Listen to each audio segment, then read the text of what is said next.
Hello! Welcome to Mom Games Badly. There are plenty of moms out there who are fantastic video gamers. I am not one of them, but I still enjoy playing. I hope you'll enjoy hanging out with me while I play. This is Our Life, Beginnings and Always, Part 7. Yeah, I'm just gonna jump right in. Gonna continue from where we left off. Okay, so we have 2 moments left here. Talks or drive? We should save talks for last, I feel like. Let's go for a drive.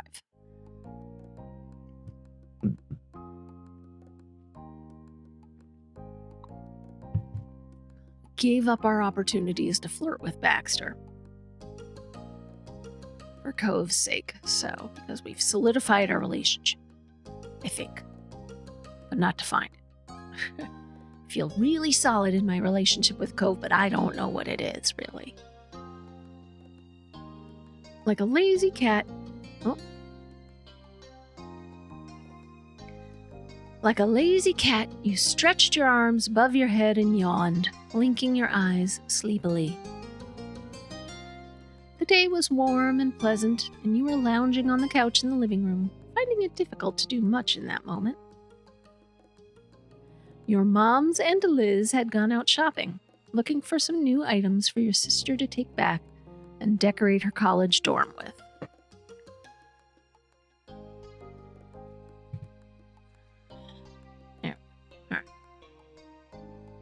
They had asked you if you wanted to go with them, but you declined. For you, today was all about relaxation. Cove had dropped by to spend some time with you, content to join in with doing nothing. The two of you had been chatting idly as you lazed around, talking about the other things you had planned for the summer. You were sitting next to him. He sat on one couch while you sat on your own. He sat on one couch while you were fully stretched out on the other. You were stretched out across him as he sat on the couch.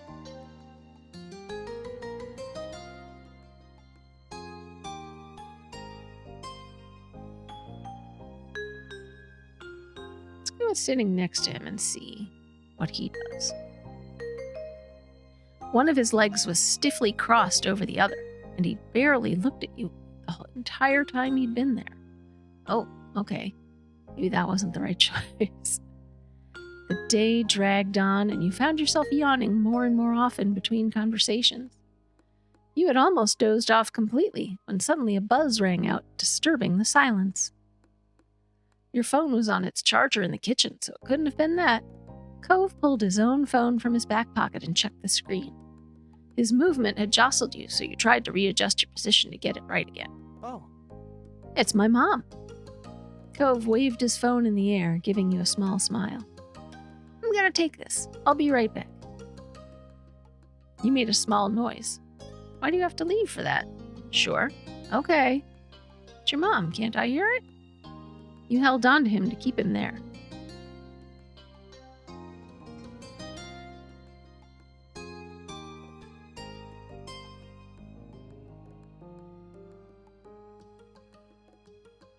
I feel like I'd say, okay.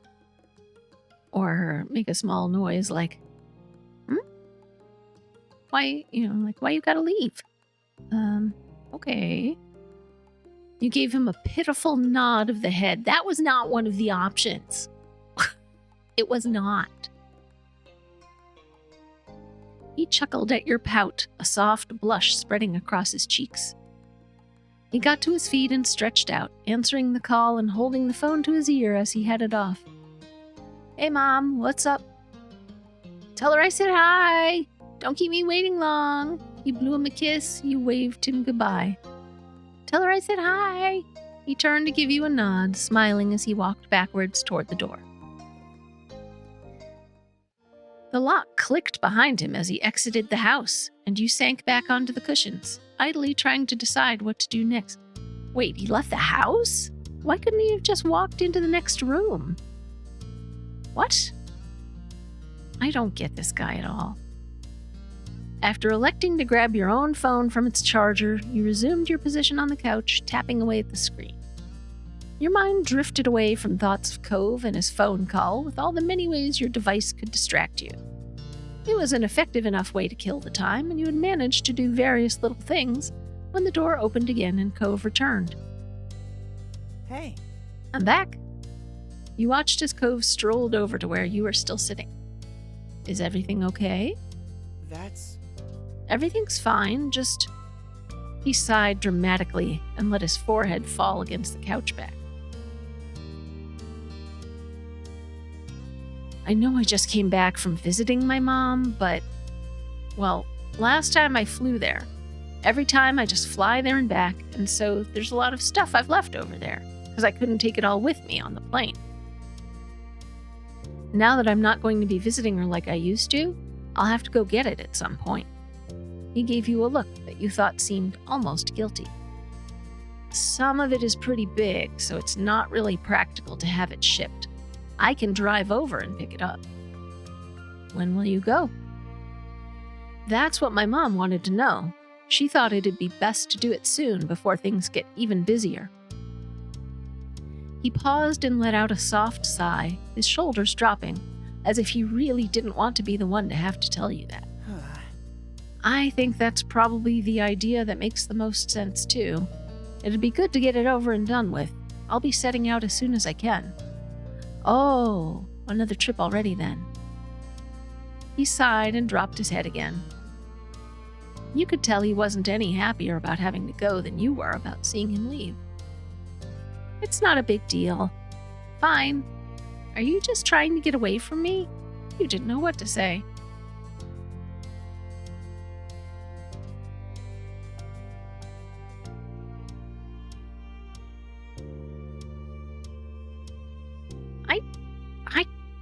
I don't know if I do know what to say. It's like, I don't understand what's happening.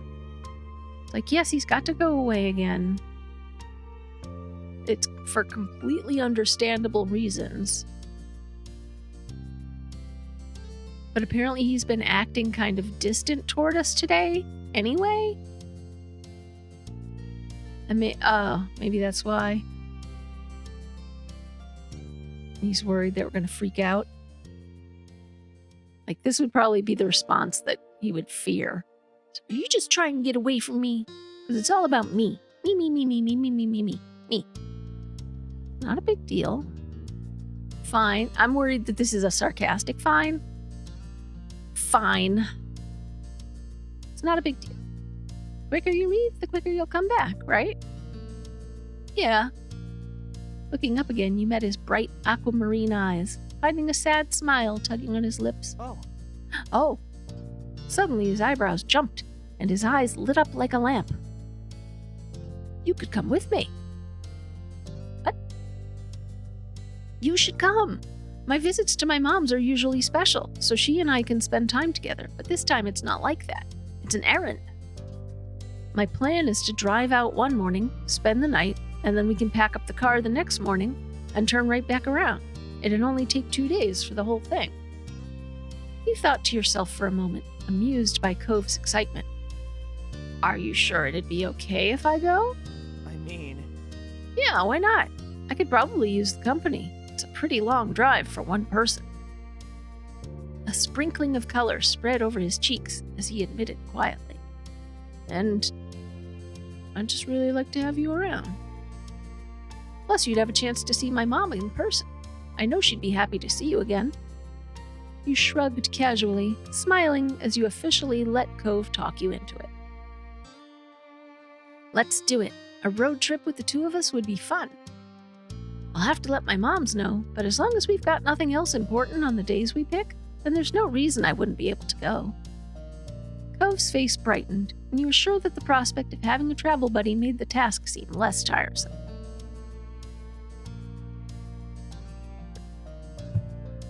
So we're buddies? We're a travel buddy? I'll call my mom back and tell her. We can pick a time right now. You spent some time together going over your schedules and making plans for when you could take the trip. You needed to fit it in around both of your work schedules, which took a bit of doing, but came together in the end. Luckily, it was only a 2-day trip, so finding a couple free days in a row wasn't impossible. It wasn't long before the dates were finally set and all the plans were made. You were excited for the trip. You were content with the plans. You were nervous. You were feeling unsure about everything. I mean, yes, but for the story's sake, I'll be excited.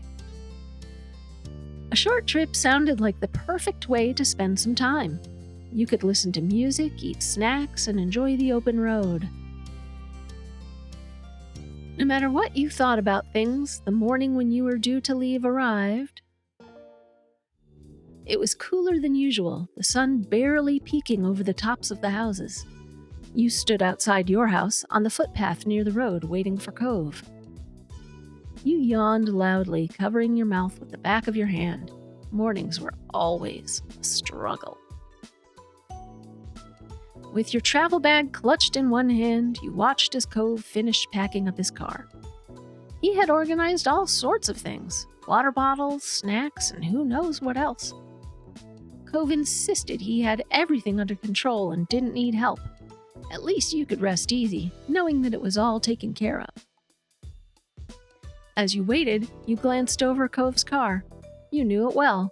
It used to belong to Mr. Holden, and when Cove had learned to drive, it passed to him. His dad had taken the opportunity to get a newer one. It was pretty old at this point, but it served both of them well so far. You just hoped it had enough life left in it to survive a trip as long as the one you were embarking on.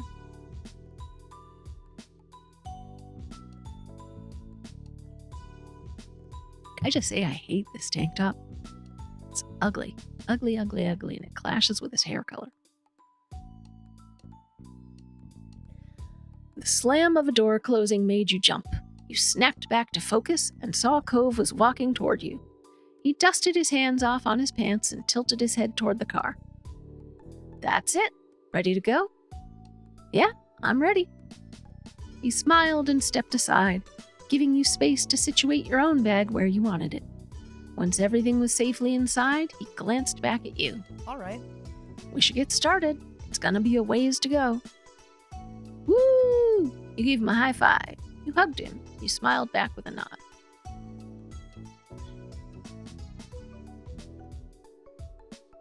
And I'm hugging. I haven't hugged him in a while. Dad. He seemed surprised, but chuckled and returned the gesture. It couldn't last for long, though. Time was of the essence. The two of you climbed into the car and buckled up, Cove in the driver's seat and you sitting shotgun. His eyes moved to you. Thank you. Thanks again for coming on this trip with me. Of course, it's no problem. After checking the mirrors and starting the engine, you pulled out of the driveway and the trip began. With a small sigh, you got cozy in your seat and watched the familiar houses in your neighborhood pass by. Cove reached over to turn on the radio. A crackle of static mixed with the odd snippets of song filled the car as he flipped through the stations. Mr. Holden's car was in good condition, but it was, well, older. There was no way to plug in a phone to play music, so the radio had to do There Is Too. Yes, there is. We used to have cassette adapters for, like a Walkman or MP3 player. And you could plug that into a phone if your phone's got the regular kind of headphone jack in it. They also make adapters to turn your car's, your phone's USB port into a headphone jack. I've got several of those lying around. Because for a while I had a phone that didn't have a headphone jack to it. So, yes, you can. If it's got a cassette player, you can. So, sorry you don't know about these things. You're not old, like me. No way to plug in a phone to play music, so the radio would have to do. Oh no! Eventually, he settled on a classic rock station, before sitting back and resting both hands on the wheel. There actually also used to be devices that would broadcast your player to the radio, to your car radio. You just had to pick a station that wasn't currently in use. You had to pick a frequency that wasn't currently being used by a local station. Eventually, he settled on a classic rock station before sitting back and resting both hands on the wheel. Is this okay? Yes, you know what I like. Yeah, it works. You nodded. Can I change it? I'd rather have it off. Oh, I would think he would know what we like by now. He smiled, happy with the answer. Time flew by, and with it the scenery outside your window became more and more unfamiliar. It was a little fluttery, being alone in the car with Cove for so long. There was nowhere else you would have rather been. Every now and then you'd look over and sneak a glance at him, wondering what he was thinking about. We could ask. What you thinking? Are you thinking about us? Are you thinking about me? Would you love me if I were a worm? Eventually, Cove broke the silence, clearing his throat softly before he spoke. It's been too long since you and I have spent time with my mom. I know she still comes to the neighborhood sometimes, but it's not even once a year. I'm always going to hers. I'm happy the two of us are doing this. Yeah, me too. Your elbow resting on the windowsill, you gazed out at a world that was slowly coming to life as the morning rolled on by. The sun climbed higher in the sky, forcing you to adjust the visor overhead to keep it out of your eyes. Hey, do you mind reaching back for me? Cove gave you a sidelong glance as he drove, indicating with a nod of his head and a tiny smile. I want some chips, salt and vinegar ones. That's a great flavor. I don't know how you can eat that. You didn't have a comment on his selection. I'm not a fan of salt and vinegar chips, but why do we have the car bag in the back seat? We should have the car bag by my feet. He huffed impatiently, keeping his eyes on the road. Oh, sorry. I can't dislike things. I like them and want to eat them. You shouldn't have a problem with letting me, since you don't even like it. Stretching out the seatbelt to give yourself space, you twisted in your spot and reached into the bag holding the snacks. It took a bit of effort to sort through the collection of goodies stuffed inside, but eventually the bag of chips crinkled beneath your fingers as you pulled them out and sat back in your seat. Here. Thanks. Mind opening it?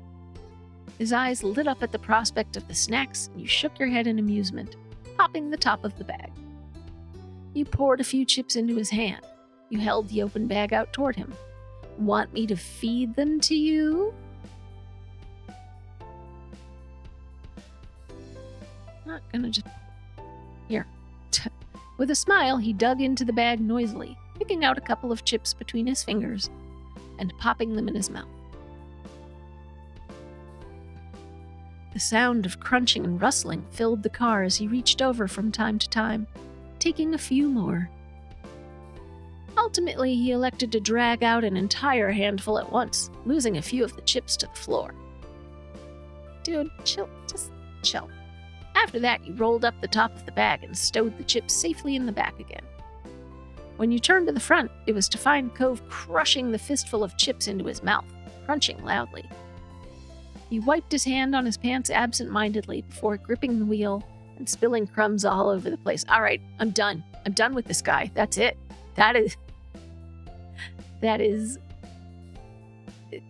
I hate that. I hate when people just stuff an entire handful of snack into their face and let crumbs fall everywhere and then wipe their hands on their pants. Napkins exist for a reason, you know? And I understand, I don't have napkins in the car. Put a roll of paper towels in the car. Comes in handy for so many reasons. But yeah, that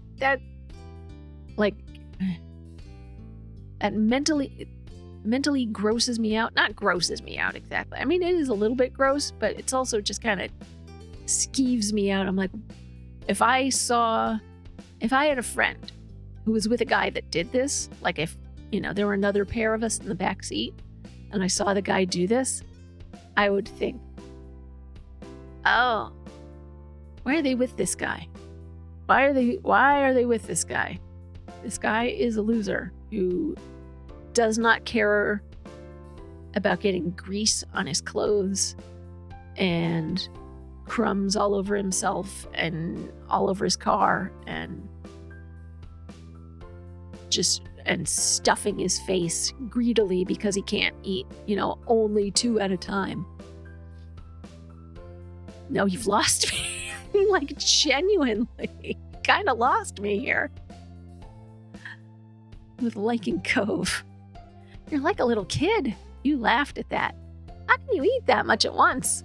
I'm impressed. You had no reaction to that. You're like a little kid. He snorted and pulled a hand from the wheel once more to flick the salty residue from his fingers at you. With a gasp, you raised an arm to defend yourself. You shook your head at the mess of crumbs that fell from his mouth as he chuckled. See what I mean? The hours drifted by much the same way as that with the two of you. The hours drifted by much the same way as that, with the two of you snacking and chatting as the days stretched on. It was fairly calm and quiet, traveling along the open road, and you found little in the way of interruptions. At one point, you passed a "Welcome to Nevada" sign, and Cove gave a tiny cheer. He was in disbelief that the two of you were seriously all the way in another state like this. I mean, in my part of the country, wouldn't be too surprising to be in another state I can get to another state in an hour and a half. So, less than that, actually. But, yeah. If they're living in California, then yeah, it can take a while to get anywhere. Eventually, you had to stop for gas and made a detour at a small diner to grab a proper meal that didn't consist of chips and candy. After refueling both the car and your stomachs, the drive was back on. I hope he washed his hands, for crying out loud. Just as the sun began dipping beneath the horizon and bathing the sky in a wash of orange light. Every time I think, maybe this is my own misconceptions, because I know that that being neurodivergent comes in a whole range of flavors, I call it. I'm a particular flavor of neurodivergent. My kids are a slightly different flavor of neurodivergent. But I don't know. I don't get that Cove is so uptight about new people and new situations, and that it makes him so nervous, and changes the plans make him so feel off kilter, but is totally fine with potato chip grease all over his hands and his pants and crumbs everywhere. I don't get how in my mind those two things don't go together. I don't know. Tell me in the comments, if you have you got some variety of neurodivergence that is different, that allows those things to come together? Are you just somebody who just does not care about physical things, and it's just emotional or mental things that can throw you? All right. Cove informed you that there wasn't too much longer left to go. You were almost there. You took shifts driving throughout the trip. You helped Cove stay alert while he drove. I would think we would take shifts driving. If we're getting there at what? Is this sunset? And we left at sun up? 12 hours? If I'm a licensed driver as well, it's not a good idea to make one person drive the whole time. The route was fairly straightforward, and you'd had enough practice with driving to feel comfortable doing so. When night eventually fell in a blanket of darkness, the drive finally came to an end. Cove pulled into the parking lot of Kyra's apartment building. Yeah, especially summer. It's a summer day and we're going from sun up to nightfall? That's gotta be 14 hours? I've driven that long in one day before. I don't recommend it, but I have. It's doable, but yeah, you don't want to do that with one person if you can help it. All right. Cove pulled into the parking lot of Kyra's apartment building, the glow of the car lights disappearing as he turned off the engine and let out a heavy sigh. Huh. Oh, we made it. We're here. The two of you exchanged tired smiles, having successfully and safely completed one half of the trip. You were relieved to have actually arrived and eager to get out of the car and stretch your legs. You took the stairs up to the building together. After a knock, you were abruptly met by a flash of green hair as Kyra opened the door and immediately took her son in her arms. Cove. There he is, my gigantic baby boy. She squeezed him for a moment and then pulled back so she could examine his face. Are you even taller than the last time I saw you? Cove gave you a look and rolled his eyes amusedly as she patted the tops of his shoulders proudly.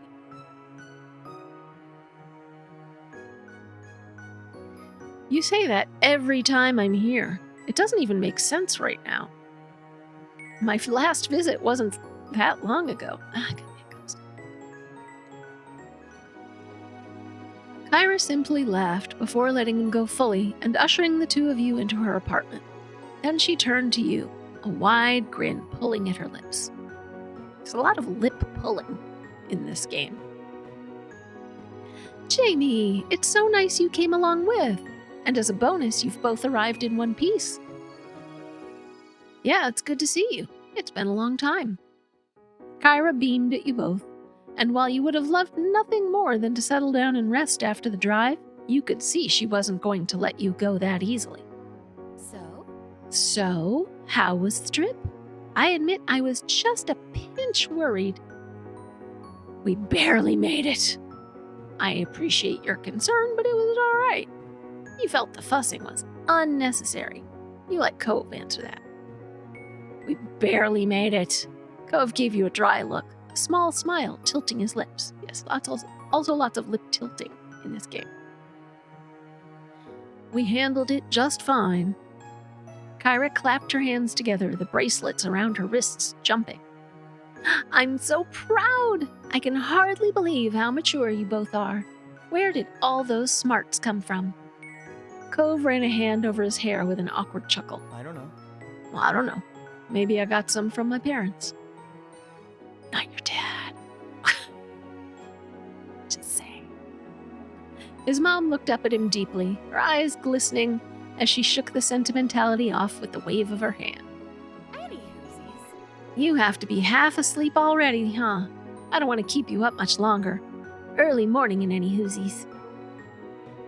How do you want to deal with the sleeping arrangements? I've only got my own room and Cove's, though the living room couch isn't bad.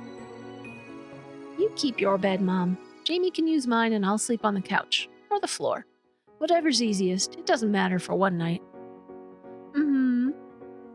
Kyra gave him a skeptical look, her lips bent into a teasing grin. What? I wonder why I don't believe you'll stay on the floor when Jamie is right there in your bed. Cove froze in shock, his cheeks turning a dark, beet red. Then his eyes narrowed, and he scolded her with a harsh whisper. Mom. Kyra giggled to herself, but managed to give him an apologetic look upon seeing he was less than impressed by her teasing.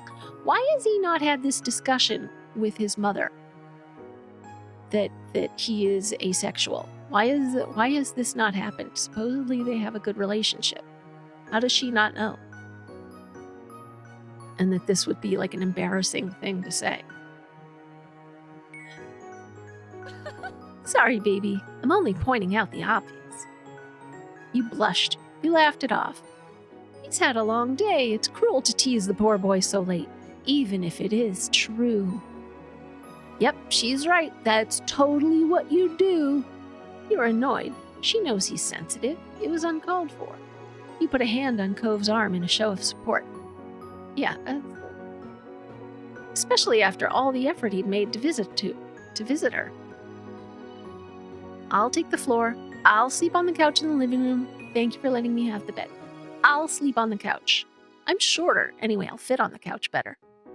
Cove shook his head, dismissing the idea immediately. No. You're the guest. Not a guest, I'm a, ride along for helping you with this errand. All right, I'll have the bed. I don't want to take your bed. Well, I still don't want to take it from you, and I said it first. The two of you narrowed your eyes at each other stubbornly. Kyra took that as her cue to step in. My house, my rules, then, and you know who I have to side with. I'd like you to take the bed, Jamie. You hesitated a moment, but it seemed you had to accept the hospitality. With a small sigh, you gave in. All right. Cool. So, would you be okay with me sleeping on the floor in the room? I'd rather be there than out in the open in the living room, even if there is the couch. I'd prefer if you were on the couch. Yeah, you can sleep there. Kyra giggled softly, drawing your attention back to her. Mom, shut up. You hush. All funny stuff aside, you need to get some sleep for tomorrow. Seems like you're setting yourselves up to not get any. I know that sounds really captious, but I'm a mom. I have to say these things. Captious definition and meaning. Marked by an often ill-natured inclination to stress faults and raise objections. Calculated to confuse, entrap, or entangle an argument.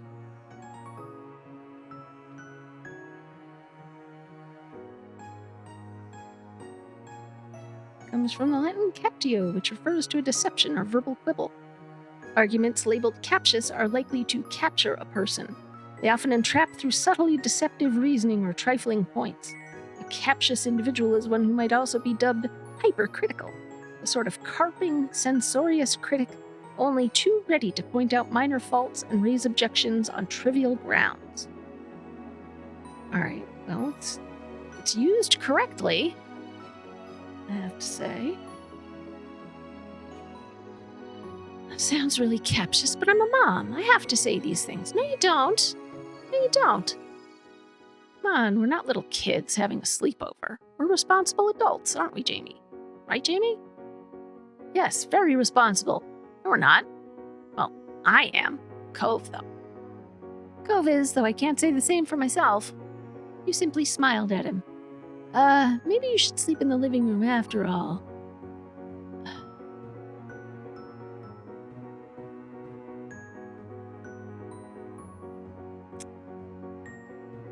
Yes, we're very responsible.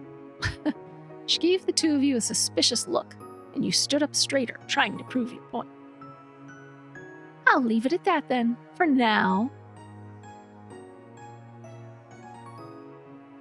Just remember that the walls are thin in this apartment. If you can't settle down and sleep, I might have to separate you. We'll be good. Marvelous. Perfect. Kyra clasped her hands together, her bracelets softly tinkling against each other again. It's only getting later, so I better let you prepare for bed. She nodded toward the hallway and gave you a small smile. I'll play hostess for a sec and show you where the bathroom is first, Jamie, and where you'll be staying the night. Thank you. You hoisted your travel bag back over your shoulder and followed behind Kyra and down the hallway. Cove shuffled along behind you, disappearing into the bedroom while his mom had you go to the restroom. The apartment was small, but nicely decorated in soft, cool colors. Plenty of artwork hanging on the walls to give it character. I have seen much smaller apartments than this. It was stylish and exactly what you would have expected from someone like Kyra. I mean, just the fact that it's a 2-bedroom. After being shown the bathroom and wishing Kyra good night, you headed into the room and found Cove already there. This is definitely coded as guest room decorations and not room for my kid decorations. He had changed into his sleepwear for the night as well and set aside his glasses already. Looking around, you found the bedroom to look much the same as the rest of the apartment, but with small ocean elements you are sure Cove must have enjoyed when he stayed there. All in all, the room was pretty and clean, though it almost looked more like a hotel guest room than a bedroom. Cove only spent a few weeks out of the year there, so it made sense that it wasn't especially lived in. So? Wow, I like his wing pajamas. Those are kind of cool. What do you think? It's pretty nice, huh? Mom always keeps it clean and everything, even when I'm not here. It's a great room. Seriously, looks like a hotel room. That's sweet of her. You nodded. It's a great room. Cool. I'm glad you like it. He seemed pleased enough with the response and gave you a small smile before opening the zip on his bag. When you went back to the room, you jumped in bed and under the covers, just as Cove was shuffling into his sleeping bag on the floor. I hope he's got like some padding under the bag, anyway. You waited until he was settled in before you flipped off the lights, and a soft glow from outside peeked through the blinds, casting shadows over the floor. You closed your eyes, blocking everything out. Night. Night, Jamie. Night, Cove. Sleep well. No good night smooch? Okay. Yeah, that is fine if that's our relationship. It's like it feels like it's not defined. We've never really, in any discussions we've had, it's never clear that we're, Actually, I don't know what the right terminology is for like a relationship where one person is non-binary or both of them are non-binary. Like if it were same gender, I would be like, is it a boyfriend-boyfriend kind of relationship? Is it a girlfriend-girlfriend relationship? Is it a boyfriend-girlfriend kind of relationship? Is it a boyfriend non-binary friend relationship? Like it doesn't roll off the tongue. I don't know. If you know, tell me. The room grew quiet as the two of you wound down for the night, and you found yourself listening to the sounds of the city outside the window. The noise out there was so different to what you were used to back home. Cars zooming past and people out having fun, instead of crashing waves and the ocean winds cocooning your house in their embrace. Oh, it's very poetic. Cove shifted around in his sleeping bag, making the fabric crinkle loudly. I've outgrown this thing. I should have checked it earlier, but the trip was kind of short notice.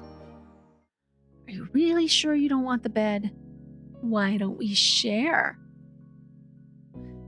You dropped the topic for the night. You really sure you don't want the bed? I don't mind trading places.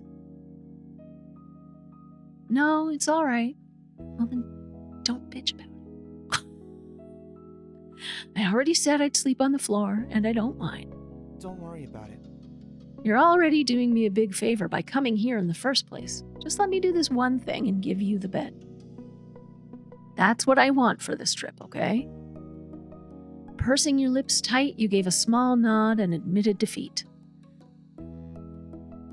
All right, I'll have the bed. Thanks, Cove. He made a small noise, but said no more. With an accepting sigh, you pulled the covers up under your chin and got comfortable. Like he's never asked for more intimacy.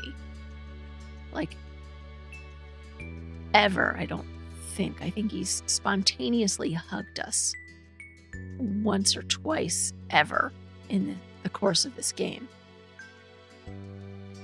And once he asked us to dance. The next day dawned, bringing with it the sounds of birds chirping happily outside the window. You opened your eyes slowly, letting them adjust to the light as you tried to recall where you were, and remembering the unfamiliar sight of Cove's second bedroom. You had woken up on your own. You reached over to turn off the alarm you had set. Cove had nudged you awake. I'd have set an alarm. I don't wake up early naturally. Well, I used to not wake up early naturally. I wouldn't have as a teenager. I do now because I'm old. Bladder alarm goes off somewhere between 6 and 7 a.m. Actually, sometimes as early as 5:30. That's actually good because then you can go to bed for like 2 more hours. You don't have to worry about, if I get to sleep right now, I'll get like another 45 minutes. If I get to sleep right now, I'll get like 30 more minutes. Kind of thing. And then you end up staying awake anyway. It took you a moment to find the off button on your phone, and you sighed in relief when the noise finally stopped. The sound of Cove shuffling around the room drew your attention, but you weren't surprised. He had always been a morning person. More reason not to like him. Sitting up in bed, you let out a yawn and stretched your arms above your head. You still felt pretty groggy. You felt okay. You were quite refreshed. I'll probably be okay. I'm probably excited about, the drive again.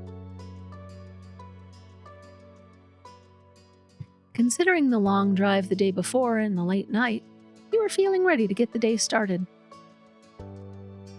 Though you weren't as perky as him, his energy was infectious. Good morning.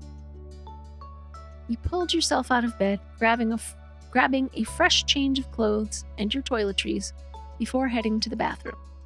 After all that, you met Cove back in his room. He was sitting on the floor when you entered, sorting through a bunch of stuff in a box, determining what to bring and what to leave behind. Hey. Hey. Hey, can you pull out the stuff in those drawers? You nodded, though he hadn't even looked up from his task, so you knew he wouldn't have seen. Heading over to his drawers, you started the task of taking out various items and setting them on the ground in front of Cove. Another hour passed by in silence, and you were happy to see you were making great progress with Cove's room, with only the closet left to sort through. Where are the big items we're supposedly taking here? You took a minute to get a mouthful of water from your bottle and perched on the edge of the bed, feeling productive. Cove glanced over at you and paused, putting down the tape gun he had been using to seal up his boxes. You raised an eyebrow. It's really strange to see you sitting in this room. Why? He frowned a little, his eyes distant and his voice quiet when he spoke next. During the visits to Mom's, when I was sitting alone in this room, I'd sometimes think about how you weren't here. It was a weird feeling at the time, that you just weren't around. And now that you are here, this exact place, I don't know how to explain the feeling. He shrugged it off and smiled a little, as though he'd said enough already and didn't want to risk sounding silly. Life is pretty confusing is all. I didn't know you thought about me when you were away. That's true, life makes no sense. I missed you so much when you were gone. You smiled at him. I didn't know you thought about me when you were away. He huffed a laugh at that, his eyes crinkling at the corners as he made a face at you. It's not like I could forget you. He looked away satisfied, heading over to the closet and the last of the items to be sorted. All right, I don't get this guy. I think the reason that I'm getting more and more worked up is because A, our relationship has not been defined really well. B, he's not taking any of the initiative when I give him an opening to do so, even though he's supposed to be on medium initiative level. And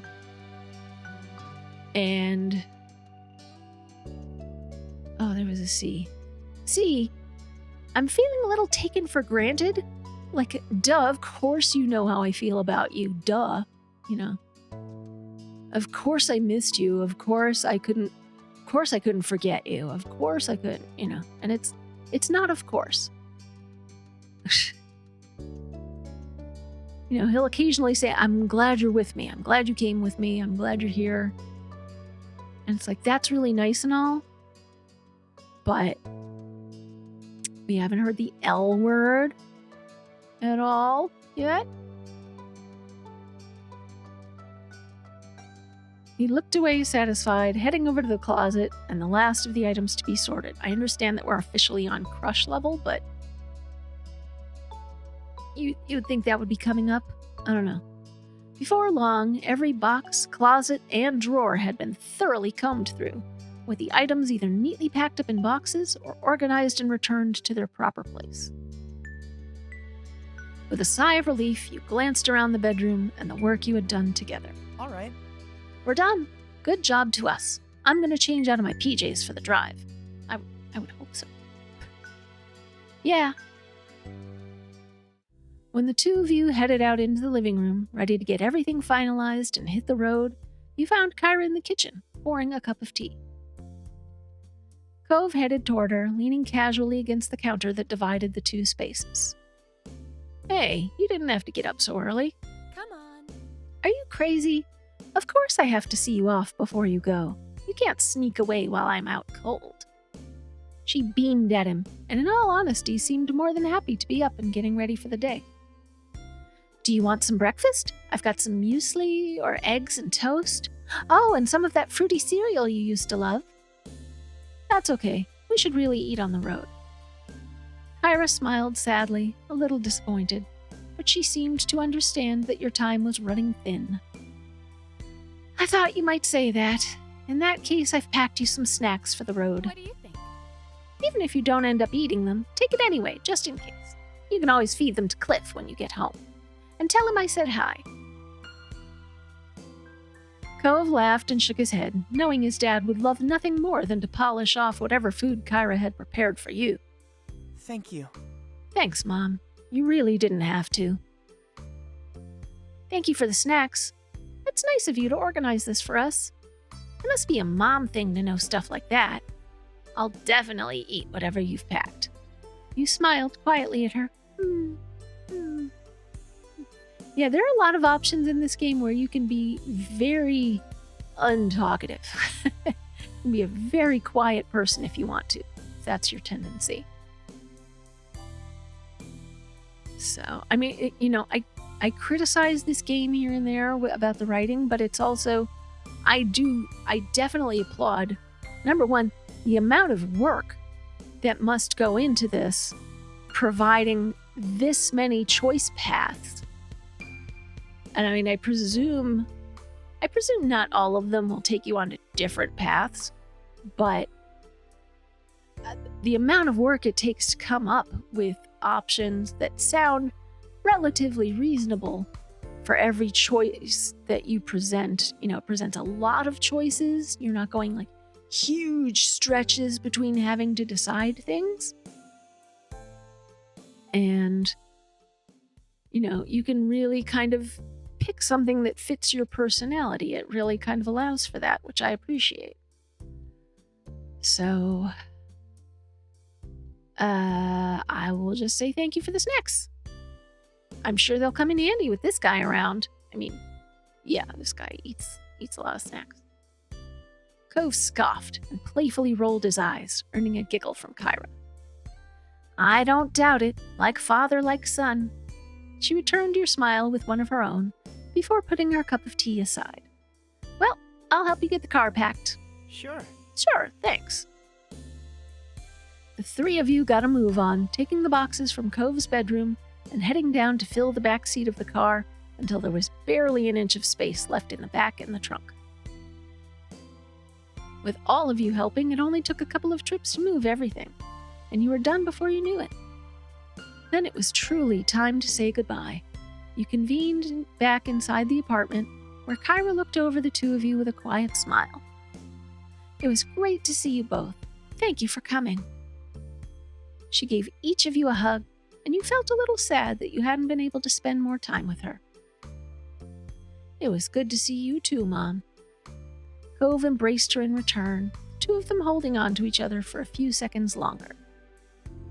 I'll miss you, but I'll visit again soon. Of course. You better. Hey, we should make plans for you to visit us too. I'll let you know when it's settled. I'd love that. Kyra bundled all the stuff she prepared into a bag and handed them over to you.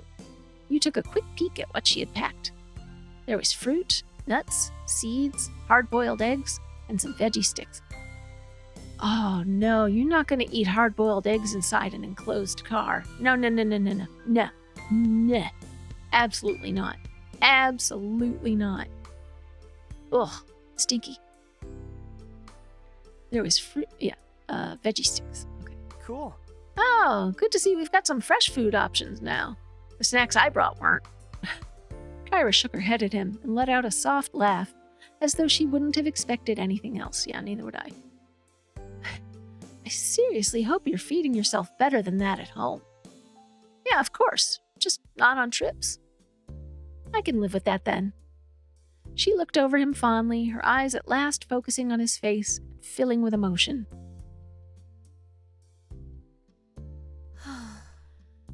I'm going to miss you, baby. Me too. Me too. Goodbye. Thank you for letting us come. We'll all be together again before you know it. You didn't know what to say. I think goodbye is fine. Bye. It was nice seeing you again. You too, Jamie. I hope you'll visit again soon. Kyra put an arm around you both, pulling you in tight to her sides for one final squeeze. Bye. Have a safe trip. We will. With a last goodbye, you exited the apartment, though Cove hesitated for a moment in the door, his expression distant. You weren't sure what he was doing, though you tentatively took a step toward him.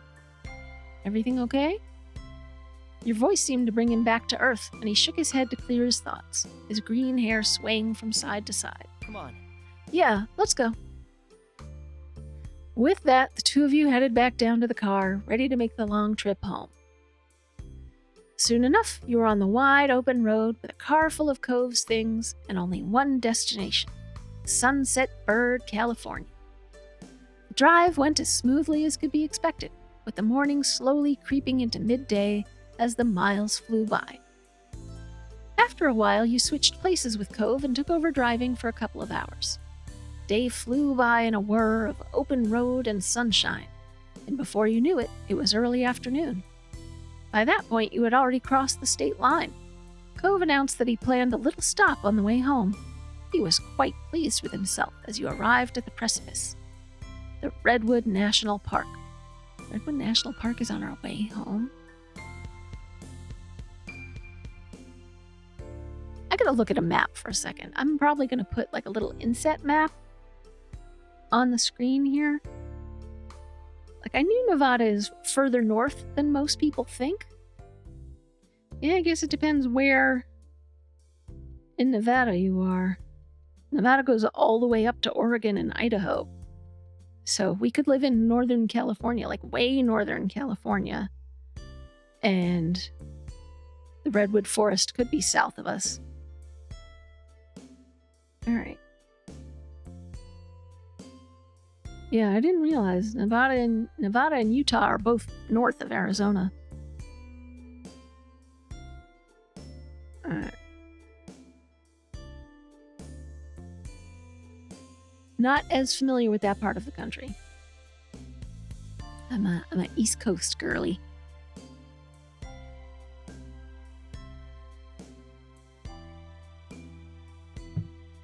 Redwood National Park. Shaded beneath a canopy of enormous redwood trees, you drove along. When Cove parked the car, you pushed the door to get out, and the first thing you did was look up. Enormous redwood trees surrounded you on all sides, their massive trunks shooting straight up into a canopy of foliage overhead. There were too many of them to count, stretching on and on as far as you could see. You squinted against the sunlight that was peeking through the leaves and dancing on the paths around you. It's great, right? He smiled at you from over the roof of the car before glancing around the place fondly. Remember the trip our families took here that one summer? It was cool going on a journey and seeing the forest in person, even if we didn't stay very long. So... And I guess we can stay for even less this time. But oh well. It just seemed like a good time to stop by. Who knows when we'll get another chance? His voice got a little softer at the end. It seemed to be bittersweet for him, being in a place he was so fond of, but not having the time to appreciate it fully. You were pleased to have stopped there. You felt pretty good about being there. You didn't mind either way. You would have preferred not to stop at all.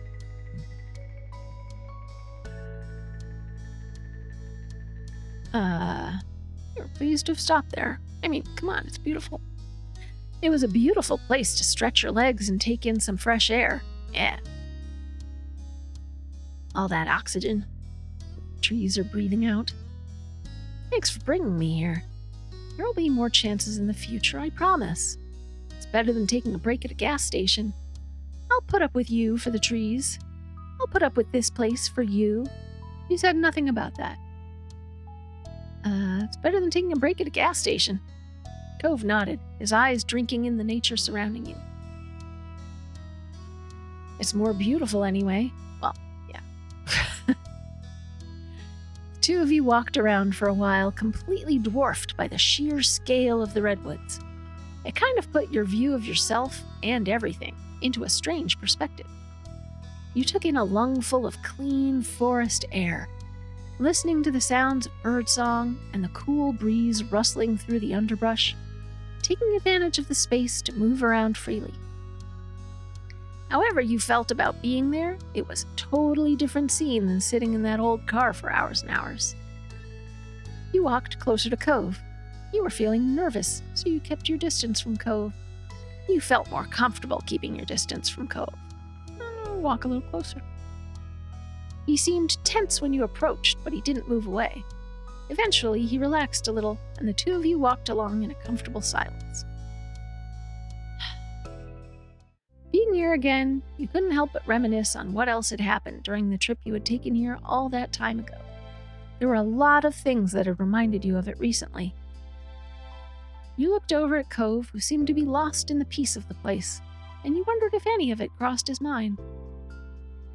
Smiling at the sight, you thought back on what had been a highlight of that long-gone vacation. Elizabeth teased us mercilessly on that trip, remember? Our families were so close. Remember how a bird stole your dad's lunch? I remember Elizabeth teasing us on that trip. Liz really pulled no punches when she was a teen. I can hardly believe some of the things she said to us. Cove groaned, and though his eyebrows dipped grumpily, you could see the shadow of a smile tugging at his lips. I remember, unfortunately, but I don't know why you're pretending she's gotten better. Liz never gives me a break. You had to crack a smile. Cove was honestly a favorite target of hers for teasing, but so were you. You continued chatting about the trip a little while longer, about the things you had seen and done and even eaten. A lot of the memories Cove had of the trip were similar to your own, but you were also surprised to hear of a few other things from his point of view. So much had happened that there was no shortage of things to talk about. The place certainly had a nostalgic quality about it. Your spirits were light as you ambled past information boards and picnic areas. But before long, you decided it was time to bring this short stop to an end and head back to the car to get on the road again. Cove sighed when he finally reached the vehicle, jangling the keys in his hand before unlocking the doors. Well, I wish we didn't have to go, but we're going to be responsible and not stay longer than we should. How grown up of you. He smiled slightly, and with that, the two of you jumped into the car, buckled in, and he put it in drive. You were getting closer and closer to town as the sun started setting, though we're still far enough away that the radio stations were unfamiliar to you. Cove twisted the dial this way and that before stumbling onto a channel with a song he seemed to like. That was a rare gift from the fates in a sea of static, strange radio jockeys and grating tunes. His face immediately brightened at the sound of it, and he drummed his fingers along the bottom of the steering wheel happily. Sitting back in his seat, he bopped his head along in time to the tune.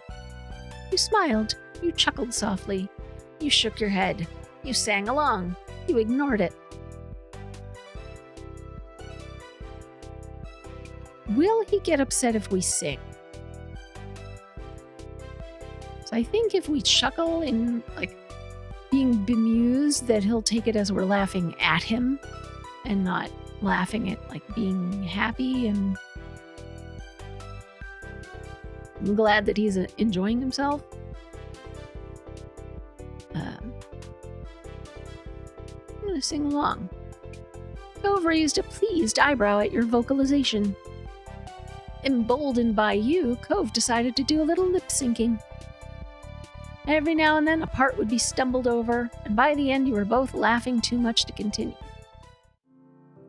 The song ended and Cove reached over to start cycling through the radio stations again. Upon finding nothing tolerable, he flipped the dial off in defeat and leaned back in his seat with a sigh. You rested your head on your hand and stared out the window as the sky darkened, watching the landscape slowly melt into more familiar views. The miles went on, and any energy you had earlier was beginning to drain away. You imagined home and your family. You'd be there together soon. You know, I've spent all these years living in Sunset Bird and taking a few weeks each summer visiting my mom in that second room. That's not going to happen anymore. Not really. I mean, I can still see my parents, but the way it all works between us has changed. Forever. He paused, the silence stretching. A serious look settled on his face, his thoughts far away. I'm excited to be on the brink of real adulthood. I'm worried about how things will be in the future. I feel the same about my parents, too. You should lighten up. You said nothing. Let's see first.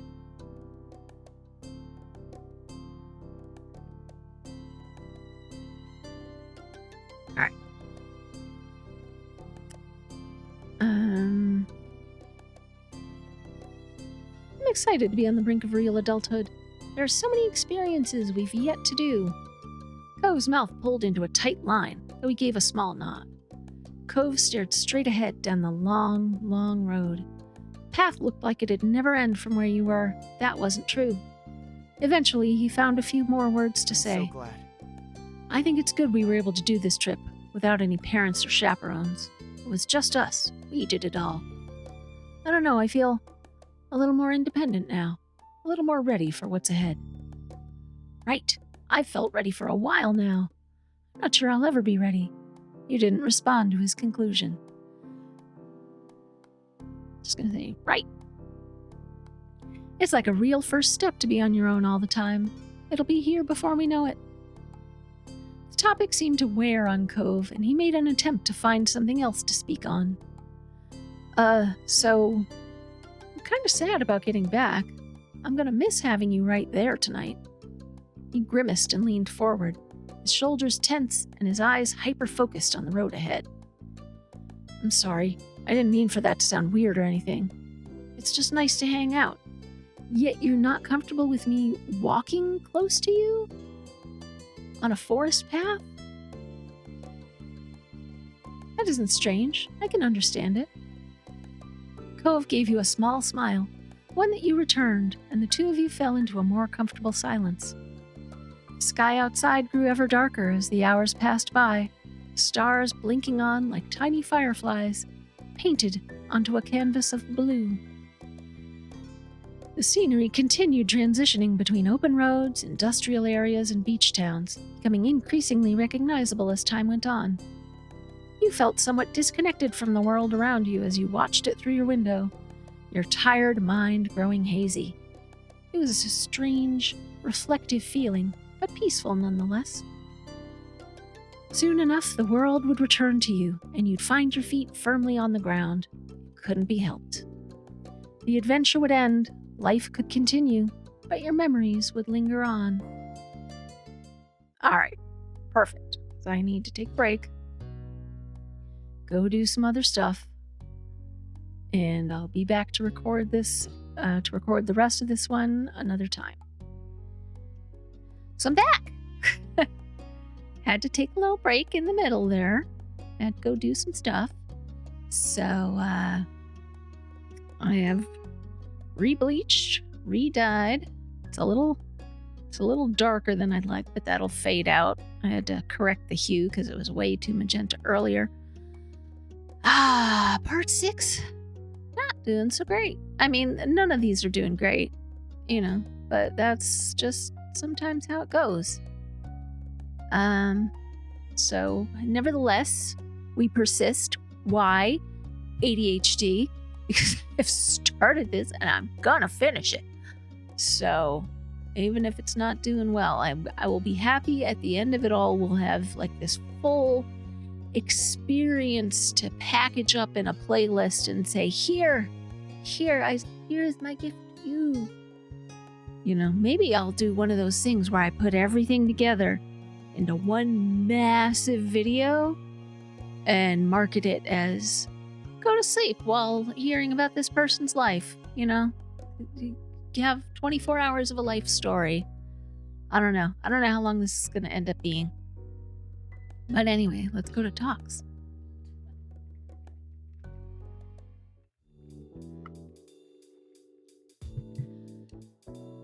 Another placid summer day was drifting by.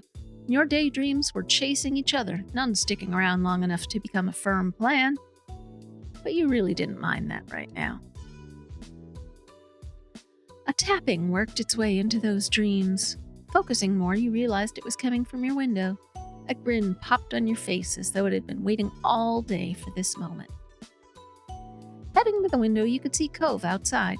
His habit of climbing this way was a true Coveism. He'd rather scale your house than wait the extra couple of minutes for you to come down.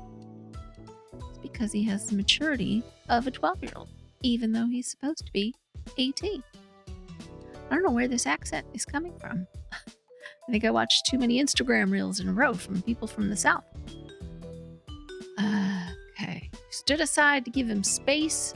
You held a hand out to him. We're gonna hold our hand out. Can you take our hand? Help you in? You offered Cove a hand to help him. Once he was mostly inside, he took it to help steady the last bit of his entrance. Though considering how many times he'd done this, he hardly needed the help. Hey. Hey, Jamie. Hey to you. You think my mom should invest in some bigger windows? Cove laughed at that and took one last look at his exclusive entrance. He hummed with a teasing look on his face. Maybe. Cove's voice came out quietly with a strangely pleased smile on his face. Did something happen? Cove opened his mouth to answer, only to have your phone ringing cut him off. You both turned to where it rested a little further up on your bed. It was still face down, so you couldn't tell who was calling. It's okay. Your attention shot back to Cove. He smiled at you awkwardly. Don't worry about it. Go check. It could be important. I'll wait. Thanks. You shuffled forward and scooped the little noisemaker into your hand. You flipped it over and checked the caller ID. Okay, I'm going to predict Baxter because it's the one that would tick him off the most for me to answer it. Ah, okay. It's Miranda. You should answer it. I want to say hi too. With a nod, you accepted the call and set it to speaker. Hi, Miranda. Hi. There was something off about her tone. Cove met your gaze and you saw the same confusion in his expression. All right, before you ask what's wrong, you need to say, Miranda, Cove is also here and you're on speaker. Or do you want me to take you off speaker? I'm here with Cove. You should know you are not talking only to me right now. Have you heard from Terry? Have you heard from Terry at all? Or did you hear about her from Cove? Huh? No, she hasn't called me. Cove is with me right now. Hey. Oh, hi, Cove. Is that what you were going to say? He shook his head no before realizing it wasn't a good enough answer when one person couldn't actually see it. No. No, Terry hasn't called me today either. Is something wrong? At that, Miranda couldn't hold herself together any longer. The muffled sobs from the other side of the line were unmistakable. Terry doesn't like me anymore, if she ever did. What? That doesn't sound right. You're probably her best friend out of all of us. Yeah, why do you think that? She sniffled, and there was a pause as you could hear her shift the phone to her other hand. Terry was here the other night watching movies with me. We were up super late. She realized her parents probably went to bed so they couldn't pick her up. My mom and dad were definitely asleep then. Dad works early. I tried telling her it was okay to just spend the night and she could text her parents what happened. But Terry really didn't want to. You glanced at Cove.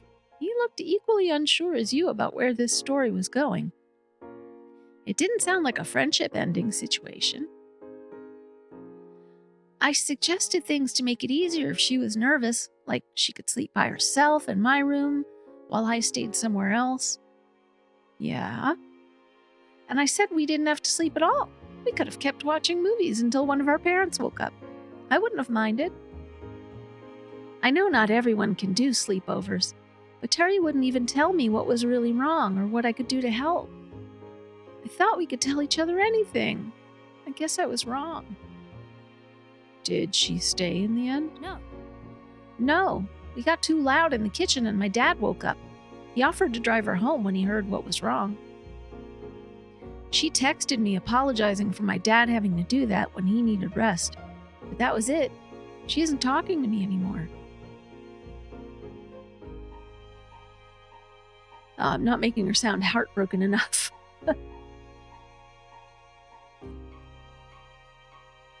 You could hear every bit of the tears and heartbreak in Miranda's voice. This continued to be a shock for your neighbor. Cove recovered and spoke gently. I'm really sorry. I mean, There's no way Terry wanted to make you feel this bad, or that she's just done with your friendship because of this. Miranda's sniffling continued. I hoped she had plenty of tissues handy. It'll be okay. I hope Terry's all right. It's really weird that she reacted like that. It's not a big deal, honestly. You weren't sure what to say.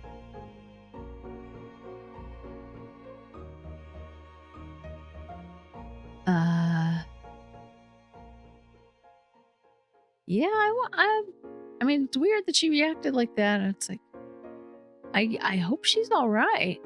Miranda only gave a feeble hum in response. Your brain struggled to get a grasp on this whole situation. Miranda's voice sounded a little bit more collected after finishing her story, but you knew that the crying was far from being done. I thought she'd have reached out to one of you by now. Maybe she's not talking to anyone. Yeah. Sorry for bothering you and Cove about this. Hey, we're here for you. right. Right. You can tell us things. Thank you. Her shaking voice finally conveyed a little optimism, or at least relief that she wasn't dealing with it entirely on her own. Is that all right? If you do hear from her or anything, could you let me know if she's all right? We can. Thanks. Let's talk later, okay? Bye. Bye. Bye. That didn't really seem like an especially productive point to end the call, though you also weren't sure where to go from there. Looking to Cove, his face seemed as lost as yours. With no alternative, you hung up and put your phone back on your bed. Cove crossed his arms, a frown creasing his face. He began to pace the length of your room, clearly trying to put the pieces together in his head in a way that made sense. You were worried. You felt pretty confident about this working out well. It sounded like trouble to you. You weren't sure how to react. I mean, I'd be worried. Biting the inside of your cheek, you stared at the ground. Hearing Miranda so distraught like that was not easy. And what about Terry? The uncertainty was tearing you up. The empty state of your head before learning this was not helping you now.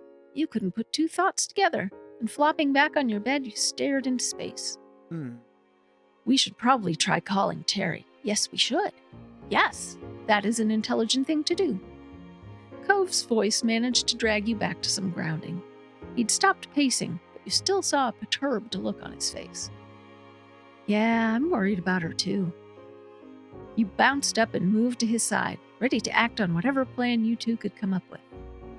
Cove started with the easiest thing. He pulled out his phone and called Terry. Cove let it ring and ring and ring and ring. Terry didn't answer. There wasn't even an option to leave a voice message. Your shoulders slumped, and Cove looked even more troubled, if that was possible. He turned to you as if for some lifeline. Could you try calling? I'm going to send a text just like, hey, I was trying to reach you, call me, or something. Yeah. You took up your phone once more. Unfortunately, after another set of interminable rings, the line went dead. No answer, no voicemail. Hanging up, you saw Cove visibly deflate. He rubbed his arm, eyes distant, openly struggling with the whole affair. I don't like this at all.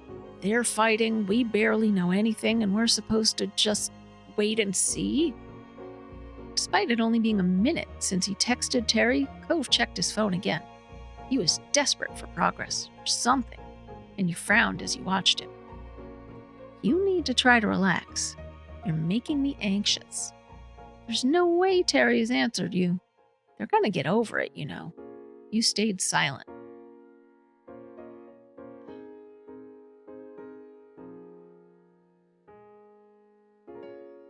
None of these are what I would say or do in this situation. I'm trying to remember what I would have done at 18.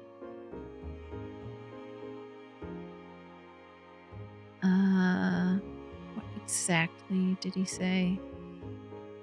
They're fighting, we barely know anything, and we're supposed to wait and see. And now he's checking his phone already. You need to try to relax. You're making me anxious. I'm not going to say they're going to get over it because it doesn't sound like a fight. It sounds like something is wrong with Terry. And for some reason, she's reluctant to share that with Miranda. Some reason that probably doesn't have anything to do with any of Miranda's actions. So I would be much more worried about Terry in general. I would probably be sending her texts like, hey, I talked to Miranda. It sounds like things were weird between the two of you. Are you okay? Did something happen? You know, we're here if you want to talk or if you need help. I'm going to stay silent. There was nothing you could think to say. All you could do now was hope that Terry was all right. It was up to her to reach back out now. Glancing at your own phone in vain, you considered sending a text message too, if that would even help. This was making you feel all twisted up. You could see the same sort of discomfort on Cove's face. There was something consoling in that, at least. Words drifted from his mouth like a feeble breeze. I'll be fine. It's gonna be okay. Yeah. You could hear it in both of your voices how much you wanted to give and receive reassurance. You tried to believe the sentiments, weak as they were. What do we even say if we do hear from one of them? His pacing resumed as he attempted to answer his own question, but it was written all over his face that he had no idea how to tackle any of this. He slowly came to another halt, like a gear winding down. We should find out Terry's side of the story. We should just comfort Miranda and let up with Terry. I don't know. We should only tell them to work it out between themselves. That's it. You wondered why you always had to come up with things.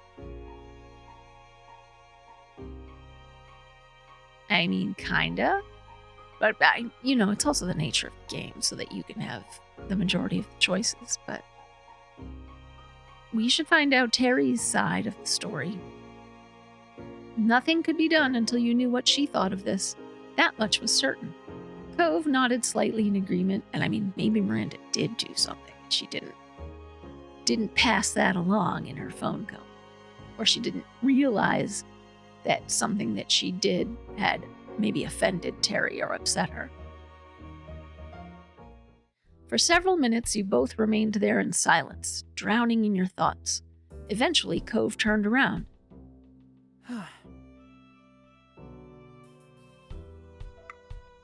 I'm going to text Terry that we already know what's going on.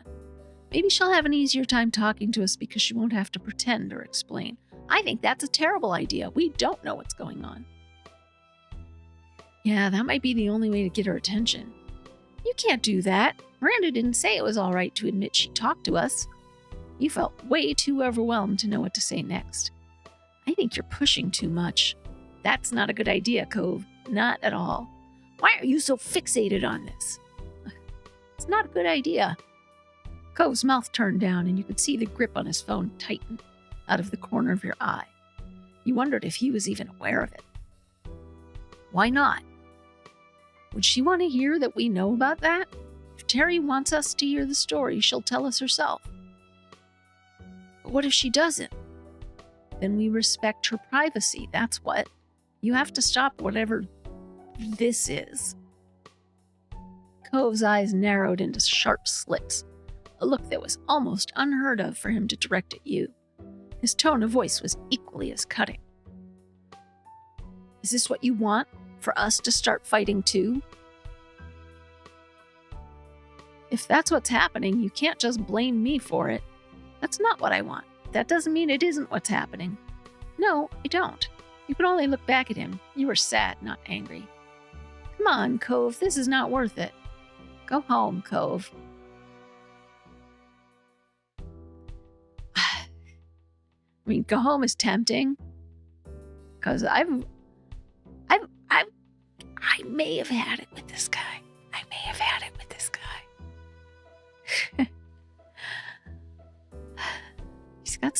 He's got some more growing up to do. No, I don't want us to be fighting too.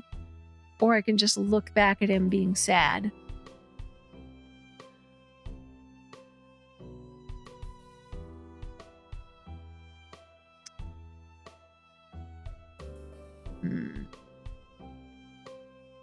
No, I don't. If this had been an argument in his mind, you'd throw in the towel any time. You tried to speak in as soothing a way as possible. Man, don't walk on eggshells for a man. Don't do it, Jamie. I don't want any fighting. For a moment, Cove closed his eyes and took a deep breath. A little bit of the tension in his shoulders released. Sorry. Sorry for making things difficult. You offered him a small, reassuring smile. He put his phone away to try making amends. Do you still want to wait together? See if they try to talk to either of us again? Of course. I don't want you to leave unless you want to. Silence stretched on in what felt like hours. We couldn't talk about whatever Cove was going to talk about before we got the phone call? No? Can't talk about that? All right. But it likely wasn't that long before there was a knock on your bedroom door and Mom peeked in. Just wanted to check in on you. Oh, Cove, when did you get here? When she saw you were there, she opened the door all the way. Ma was standing there as well. She slipped past her wife to come inside your space. What's going on? We're okay. It's just Miranda called earlier. She and Terry are fighting, but none of us know what's going on with Terry. Your parents exchanged a meaningful look, though its meaning was lost on you. I'm so sorry. That's too bad. I'm sorry there's trouble with your friend, sweetie. Is there anything we can do to help? Out of the corner of your eye, you saw Cove rub his arm awkwardly, unable to add anything. Not unless you're friends with Terry's parents and you can call and see if there's anything that Mother might want to, and Father might want to encourage Terry to talk to her friends about. I don't know. No, we're just waiting to see if Terry calls or texts, or if Miranda does. Well, we can at least help you take your mind off things while you're waiting. Yeah. Another great idea, Lonnie. We can get the whole gang together for some quality time.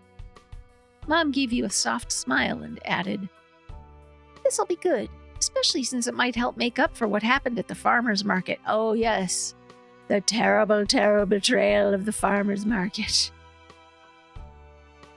I still don't know why we could, the way it's written, we could have gotten super upset about it. And I'm still not understanding what would have been upsetting about it. I'm really not. I'm not getting it. Yes, it'll be wonderful. I'll go see what Liz is up to right now. No, we don't want to do stuff. We're worried about our friends. We don't want to go do stuff while we're waiting for our friends to call. Maybe, like Cove and I could go watch a movie on the couch or something. Excited, she fluttered a few steps away and then stopped. She pivoted on her heels and raised a single finger, flashing a big smile at Cove. It's no trouble. And, of course, Cliff will be welcome too. Knowing your family was always there for you, that couldn't be underestimated. In fact, it meant everything to you that your moms cared so much. I really appreciate this. Thank you. Yeah, thanks. That's nice of you. This seems like a bad idea. You're welcome. You're both very welcome. Don't sweat it. Not so, kiddos. Leave things to us. I still call both of my offspring kid. The youngest one is 21. They will always be my kids. Therefore, they are kid. Just relax and we'll call you when it's all together. What are you planning? You nodded and your moms dispersed for now, springing into action for their impromptu get-together. You flopped down on your bed, feeling like you would sink into it and disappear. Cove, meanwhile, took a spot on a chair off to the side. You sighed at the same time, and Cove's mouth pulled into a bent smile at that. He gave his phone another quick check and his eyebrows furrowed. Still nothing? Yep. This is crap, huh? Yep. Cove chewed the inside of his cheek, as if to mimic the stress that was clearly eating away at him. Cove, what's wrong? What's really wrong? One disagreement doesn't make you act like this. That got a pointed pause in his movement. Cove was carefully trying to put his thoughts together. He spoke in a fragile voice. When people you care about, when they're unhappy with each other, there's nothing you can do. At least when you're in a fight yourself, you have some responsibility, some control over it all. I wish it didn't have to happen, but that isn't possible. So, oh well, I guess. His attempt at giving a nonchalant shrug after that was pitiable. Yeah, it makes me feel horrible too. True, but you're right, it can't be helped. It's whatever. Other people can do what they want, right? You stayed silent. Yeah, it makes me feel bad too. In your lap, your hands momentarily curled into fists. This kind of powerlessness, it wore you down. You looked to Cove and were reassured by his understanding nod. There was a question you had to ask. Is it because of what happened with your parents? Cove ran a hand through his hair, a strained smile spreading across his lips. For him, this pain struck close to his heart. Just as quickly as it had come, his smile was gone, lost amidst his faraway gaze. Yeah, you got it. It's like my parents. Despite knowing him for so many years, Cove had never spoken of the years before he moved to Sunset Bird, before his parents separated, in any detail. He whispered his thoughts distantly, almost unconcerned with whether you could hear them or not. They used to fight all the time. I think they got along when I was a baby. I mean, they had to have wanted to be with each other at some point. But when I was old enough to remember anything, it was already bad. There was always something wrong, and I could never help. I just wanted them to be happy. You tried to imagine your moms breaking up, and the very idea scared you. But Cove had endured that for real. I'm sorry. Jamie. Don't worry about it. It's okay. Despite that revelation, Cove gazed reassuringly at you. It's not like that anymore. Things are so different now. I don't even really think about it. Again, the sorrow reasserted itself. When he continued, you could barely hear him. Though I Guess it's pretty obvious I haven't forgotten either. You tried to smile for him. You crossed the room and took his hand. You went over and placed a hand on his shoulder. You hugged him. Well, let's just take his hand. How about that? He shot up out of his seat as you approached, but didn't resist as you gently took his hand. Your head fell to his shoulder and you squeezed his hand reassuringly. You saw him watching you with glossy eyes. Then Cove sighed contentedly, his mouth pulling into a soft smile. Wordlessly, you knew that he understood. You felt at peace with him there. When he gripped your hand back, you knew that he felt it too.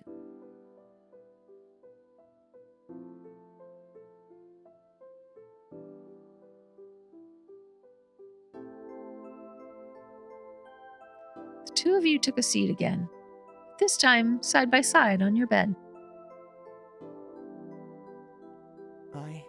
Today was a lot, huh? Yeah, it was. You sat there contentedly. You leaned against him.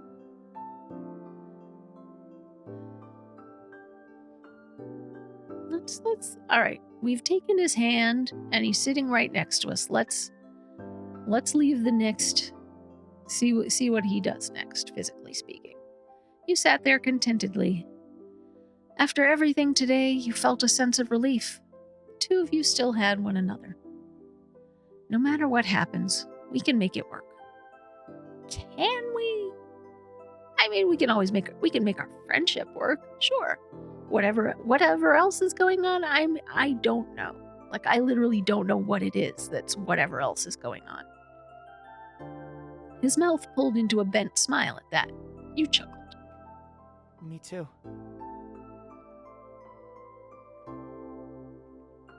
I think so too. And for a while you stayed like that. A comfortable quiet fell between you. And the sun fell with it. The warming calm ended when Cove gasped sharply. You spun, half expecting him to find him nursing an injury, but instead found him staring straight ahead. What? Oh my god. I think my phone just vibrated. Oh my god. Check. Right.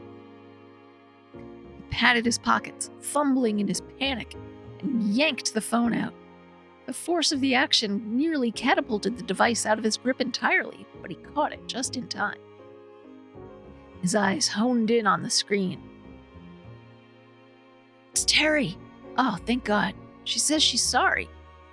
He looked back to you, eyes wide as his nerves started to fray once more. What should I say? I don't know. Give it a second. I need to think. Tell her to call us. Ask her what's going on. Ask if she's talking to Miranda. You clammed up. Just ask her what's going on. Okay. He nodded and began typing. Cove was aware that his blunt words could sometimes make others bristle, even though he never meant them to hurt. Cove's phone buzzed nearly as soon as the message was sent. Ah, it's Terry again. She's talking to us. You leaned in, watching the conversation unfold on Cove's screen. Right. She's gonna actually call. Cove held his breath as you waited. His circle of friends had always been small, so he'd managed to avoid the stress of seeing friends fighting.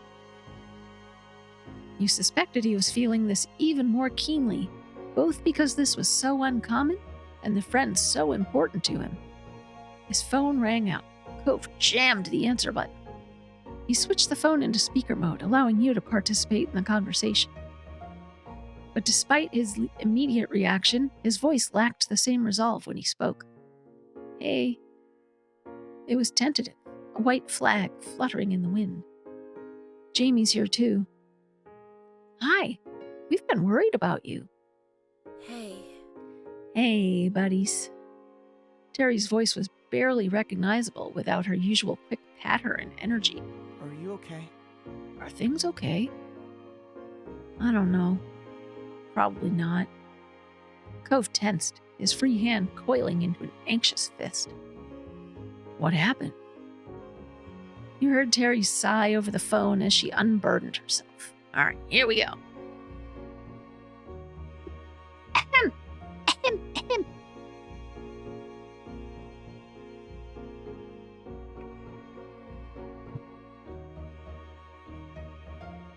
Pretty much, I was at Randy's house. We decided to watch some movies she super liked that I'd never even seen before. Turns out there's a lot of those. We watched one, then another, and another. We were having so much fun. Each time one finished, she had another one to share with me. I didn't really think about the time. I only wanted to say yes to Randy and watch her movies. She spoke wistfully, but her words were full of affection. It was Randy, you know. I wasn't thinking about my schedule or what time it was. I get it. Then I finally saw the time. Oh no, it was way too late. I already knew I couldn't stay. She took a deep breath, her voice becoming softer when she resumed talking. I was so stressed out, I just couldn't deal with it. Miranda wanted to help. She kept coming up with ways to make it better and trying to find out why I was so upset and stuff. I was trying to answer her questions, and there were so many, but I couldn't really answer all of them. I didn't even know why some of her ideas didn't work with me. It made my head ache.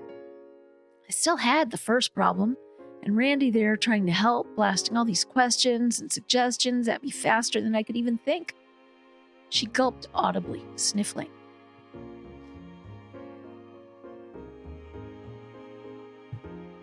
I got frustrated and told her to just leave me alone. But then she wanted to talk about why I wanted that. And we started having a fight in the kitchen. It woke Randy's dad up. We told him about how I wanted to go home, but my parents couldn't get me, so Mr. Eckert offered to do it. That's nice of him. Terry groaned. I know. I accepted because I definitely couldn't stay then. Not after throwing a racket and turning it into a big deal. But I feel awful and embarrassed. Why did I yell at Randy and hurt her feelings? And I made her dad lose sleep by waking him up and having to drive me home. What do you say after that? I have no idea. I don't know where to start. And I don't want to make it worse by saying the wrong thing and fighting again. So I'm not talking. Terry, Randy isn't mad that you didn't want to stay or that you fought. She just wants you to feel like you can talk to her. I mean, you can say whatever you want. She'll listen. Not talking to her at all is pretty much the only wrong way to go about it. Terry lamented mournfully on the other end of the line, but he had a point. Unless she faced Miranda again, there would be no resolution. He looked at Cove, hunched over the phone, staring pensively into it and searching for a solution. This couldn't be solved with the other key party missing. But what if you brought them in? Your phone was still free. Conference call. You suggested calling Miranda now. You rung Miranda without saying a word. How could I just call without saying anything? What if we called Miranda? That way you could talk to her, but wouldn't have to do it alone. Cove brightened up. The concerned furrow in his brow, which had taken root when Miranda first called, eased. Well, that could work. Terry, are you up for it? She made a noise that wasn't a word, but nevertheless conveyed her hesitation and worry.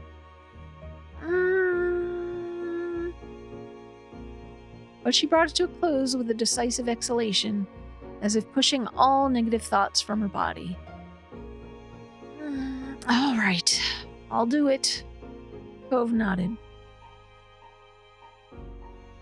Now that you'd received approval from everyone, you pulled out your phone and called Miranda. You set it to speaker and waited for her to pick up. Luckily, she did. Hi. Hi, Jamie. Her voice was still distant, as if her thoughts were elsewhere, but it was loud enough for your needs. Hi, you're on speaker. Terry is on speaker, too, on Cove's phone. Oh. She paused while she digested this information. You watched the phone screen, hoping that she wouldn't hang up as a result. Really? Oh. Really? Terry, yep, it's really me. Can you hear my voice all the way from your house to theirs and then mine? I can. Sorry, my voice is... I don't know why it's so scratchy. It's just end of day, you know. End of day. been a bad allergy month. At least I'm not stuffy, but like it's all... My throat's all scratchy. Sorry. You and Cove exchanged looks, waiting for the wall between them to break and wondering who would be the one to do it. As the quiet dragged on, you caught Cove chewing his cheek. He must have weighed up the same question as you, whether to encourage the conversation along or leave Miranda and Terry to resolve it themselves.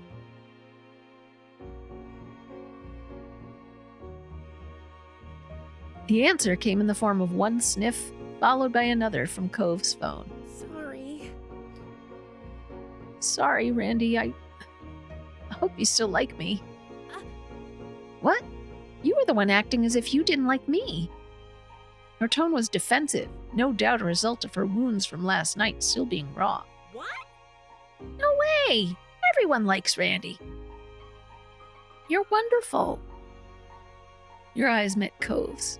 His phone was tilted toward you, capturing the call indirectly. You moved your phone closer to his, hoping that the signal was strong enough to convey every nuance of tone. Cove did likewise, bringing his cell right next to yours, even bumping against it as he shifted his grip. I didn't know what to say. That's the only reason I wouldn't talk to you. If I had known the answer, I'd have told you right away. Miranda murmured on the other end of the line. You didn't want to stay. Anything I tried to do bothered you, and you could have told me you didn't know. Yeah, I think I was angry at myself. I did a dumb thing, and I didn't want help with it. I wanted to be mad and just deal with it myself. It made me keep doing dumb things. Oh. When she spoke again, her voice was quiet, as tender and vulnerable as the words. I'm sorry. Staying up late watching stuff was all my fault. I had to find a way to fix it.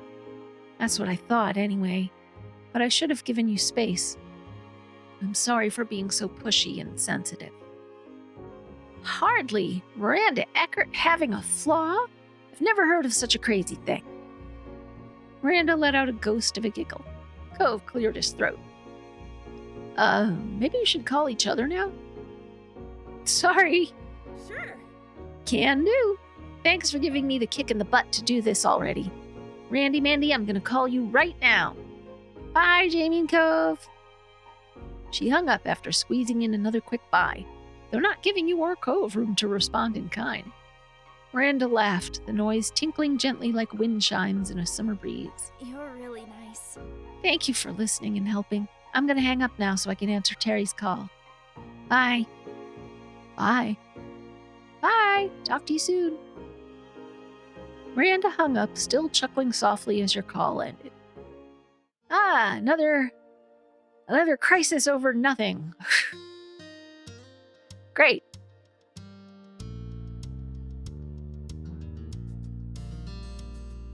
Maybe we can... I swear, I'm kind of in a mood to be like, maybe we can manufacture another one. Add some drama. The room felt emptier without their voices in it. Cove expelled a sigh that crashed through the newly fallen silence. He dropped his arms to his sides, letting his head hang down like a puppet at rest. Thank God.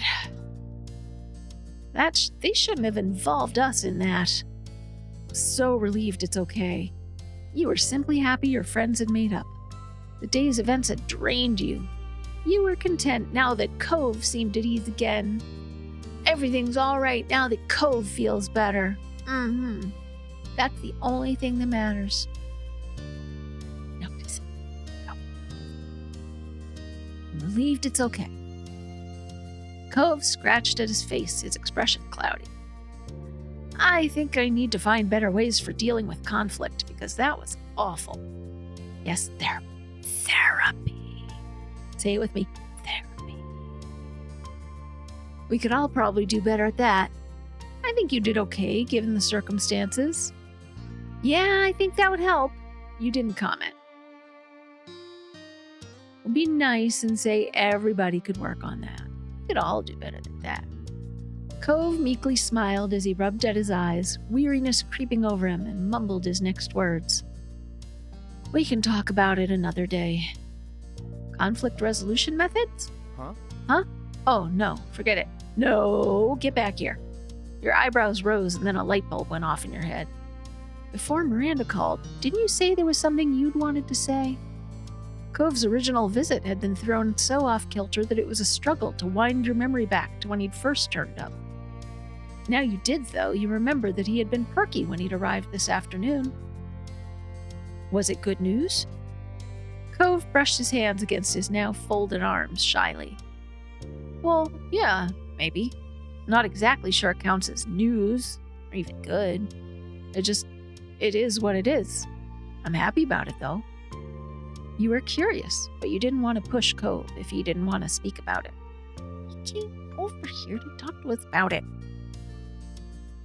You don't have to say anything, but if it makes you feel good, I think it is good news.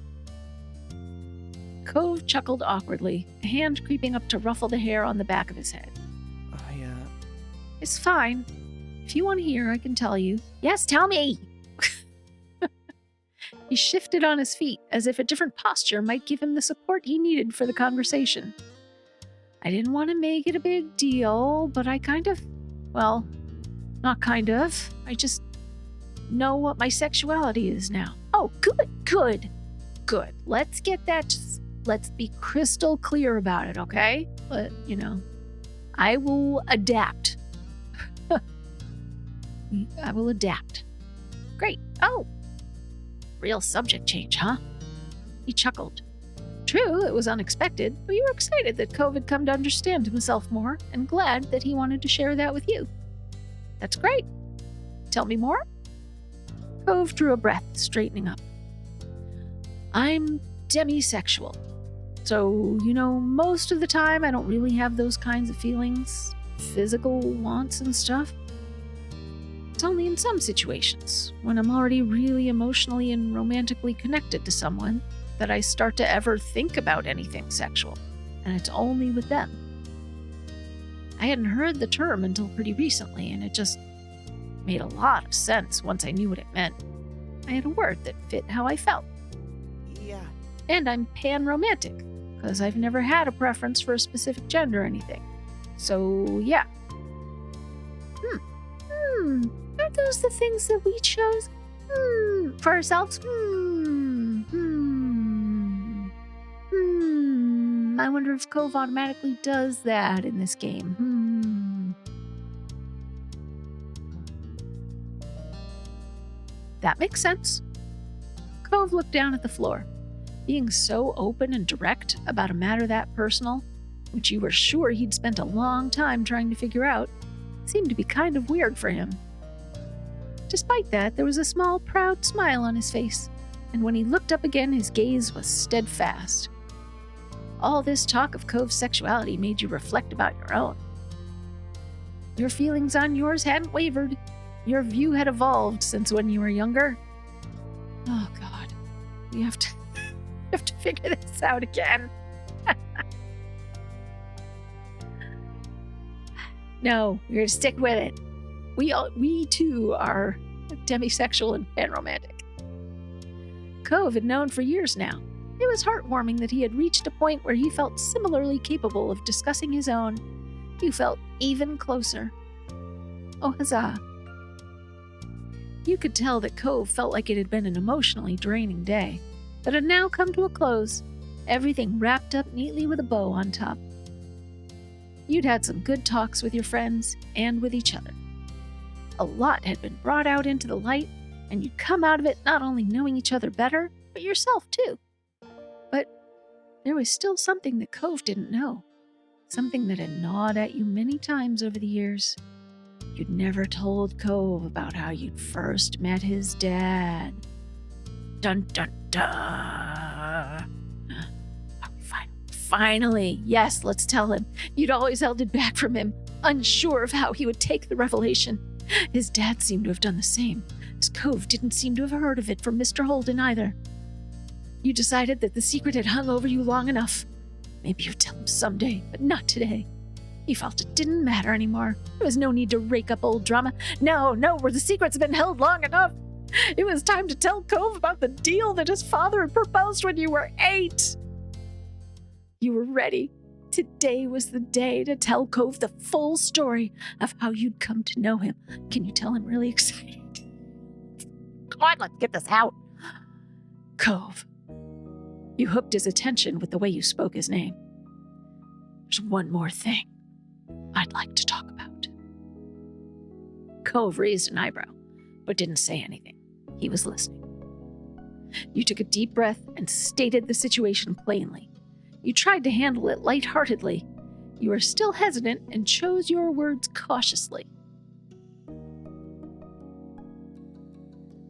I think trying to handle it lightheartedly might backfire. I mean, he likes to choose his words very carefully, so let's us do that too. Way back when we first met, it was actually your dad I'd met first. When you'd run off, he was waiting outside the house to see if you'd come back. He didn't find you, not then, but he did notice me as I was walking home. Cove nodded, eyebrows still raised. You could tell that he was trying to predict where this was going. You could also see that he was failing. I still remember how worried he was about you. He was desperate to help. That's why he offered me $20 to be your friend. Cove's eyes widened into huge circles as you uttered the final sentence.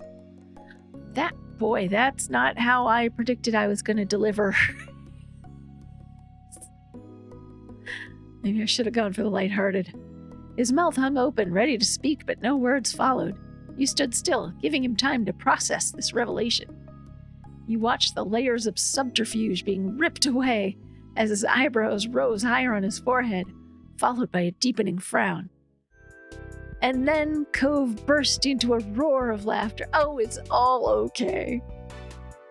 That's horrible. He tried to bribe you? And you were what, 8? Dad, why? Oh my God. Cove was bent over with laughter, one arm supporting his sides. He covered his eyes with the other hand, hiding the tears of mirth sprouting in the corners. You laughed along with him, though your laughter stemmed from relief to finally be open with him and have him accept it well. No more secrets between us anymore. Eventually, your giggles wound down. Cove wiped the last of the tears from his eyes, still grinning as he took wheezing breaths. Wow. He shook his head. That's my dad. I guess there's always another Clifford surprise waiting in the wings. $20, huh? What a cheapskate. Considering how much time we've spent together since I moved in, you were paid pennies on the hour. No, not even that much. Just 1 penny an hour. A fraction of a penny. That's like how much money I've spent on Stardew Valley versus how much time I've spent playing Stardew Valley. I think it has gone beyond the point of a penny an hour.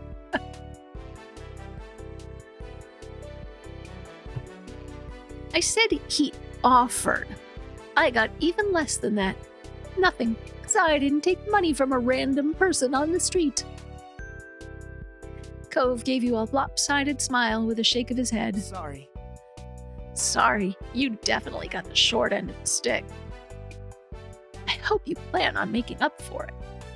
Don't you worry, it was a labor of love. I got to grow up with you. It was the best deal I ever could have gotten. I'm just relieved you're not upset about it. It's okay. It was a really stressful spot to be put in. It was so stressful. Hope you plan on making up for it. What? What? Why am I the one who has to make up for it? My dad was the one who dropped the ball. I was just a kid, too. You were still involved. In one way or another, I deserve to have this wrong made right. The banter came easily now that this long-held secret had finally been brought into the light. Cove smirked, a mischievous look in his eyes. How about this? You can spend the rest of our lives giving my dad a hard time over it, and I'll back you up. He made a show of considering his suggestion before accepting with a nod.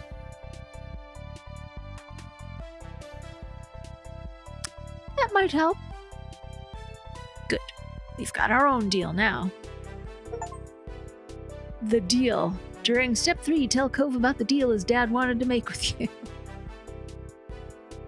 You breathed a satisfied sigh of relief as a weight you'd been carrying from childhood was lifted from your shoulders. Cove shyly ran a hand up and down his arm, a gentle smile lifting his features, and you knew he was glad to be where he was today. Thanks for telling me. You're welcome. Hey, we should probably head downstairs soon. If your moms are still wanting everyone to get together. Yeah, that's right. With a renewed spring in your step, you led the way out of your room. You got downstairs to find the others already assembled and waiting. Hi. Hello. Hey. Good to see you both. Hey! Hey. Hi. Here we were trying to corral everyone into a group, but the two of you were already upstairs this whole time. Of course we were together. You paid Jamie to stick with me, or did you forget? The statement was meaningless to your family, who looked to each other for answers in vain. Mr. Holden, who got the message loud and clear, seemed embarrassed. He chuckled nervously, rubbing the back of his neck, and then his hand froze in place. Huh? Wait, when did you figure that out? You never mentioned it growing up. Today, just now, Jamie told me. Mr. Holden's hand awkwardly slid off his neck as he stared at Cove, the answer catching him off guard. Out of the corner of your eye, you saw Mom mouthing questions at you. Everyone was waiting for an explanation. Similarly to his son, Mr. Holden broke into laughter and turned to address you, a hand laid over his chest. I can't believe my partner in crime betrayed me. And after all these years, I thought we had something. His voice was deliberately light, assuring you this was only a joke. He shook his head, throwing off the jest as he spoke seriously. No worries. I have to admit, I'm actually just amazed that you'd kept it under your hat this long. Sorry. It had to be done. You never should have had to keep it. Had to be done. Uh-huh. I want to know why my dad kept it secret all this time. Mr. Holden looked back to Cove, lines forming on his forehead as his wide eyes signaled a wordless apology. Can we hear exactly what this secret is? The suspense is killing us. Right. All right. I'd better get everyone up to speed. He held up his hands, palms out, pacifying his audience, or perhaps holding them up as a shield in advance. That first day I met Jamie, I'd been worrying about Cove being alone for the summer. Well... There weren't a lot of kids around, and he wasn't exactly on the best terms with me at that time. He glanced around at your family, gauging their responses. I felt like this was my one shot, so I kind of offered them $20 to be friends with Cove, and added that they couldn't tell him about it. Liz gasped. Ma was staring incredulously at Mr. Holden, while Mom's eyebrows had retreated to her hairline. You and Cove, already knowing the story, were the only ones unaffected. But after a while, I really did honestly forget that it ever happened. He raised his hands higher, now level with his shoulders. Not a bad idea, you thought. If Mom felt inclined to throw a cushion at him, he'd probably manage to block it in time. I know that's bad, but I've had so many grand ideas over the years, it's hard to keep track of them all. Cove smiled, placing his hands on his hips and shaking his head at his father's antics. Seriously? I can't believe you, though also I totally can. Your moms were less indulgent. The shock had ebbed away to displeasure. Mom's foot was tapping rapidly as she frowned at the next-door neighbor, while Ma had her arms crossed over her chest and her lips pursed. I'm sorry, Jamie, and I'm sorry to your parents, too. That was way out of bounds. Don't worry about it. Everything worked out. Your moms gave each other that look, where they seemed to communicate with the eyes alone. All right, well, that's then, and it won't happen again. That's that then. Absolutely. It definitely won't. All right. Good. It was a little surprising that they were letting him off the hook. But on the other hand, it was a long time ago now, and you were sure your moms remembered those painful early days of Cove's arrival, too. Okay, so I think it was a good move that we waited this long. Mr. Holden wasn't a potential bad influence anymore, so a lecture would be pretty moot. Instead, your ma gave him a lenient smile. In that case, Now that it's settled, why don't we find something to do? Nods of agreement cascaded through the group in a couple waves at the suggestion. Mr. Holden's shoulders slumped with a release of tension. He brought his hands down, tucking them away into his pockets. The two families spent the rest of the afternoon together, chatting and catching up. Though you'd accepted Mr. Holden's apology, Cove caught up for lost time by pitching the odd jab at his dad. Your moms didn't seem amused, the news still too fresh, but you enjoyed finally being able to laugh about it freely. You truly relaxed, knowing that there were no longer any secrets between the two families. You felt freed, and yet simultaneously more tied together than you had ever been before. Huzzah! And then summer ended. Okay, I'm going to get some more water because I know and then summer ended means there's probably going to be like another 45 minutes of game. So hang on.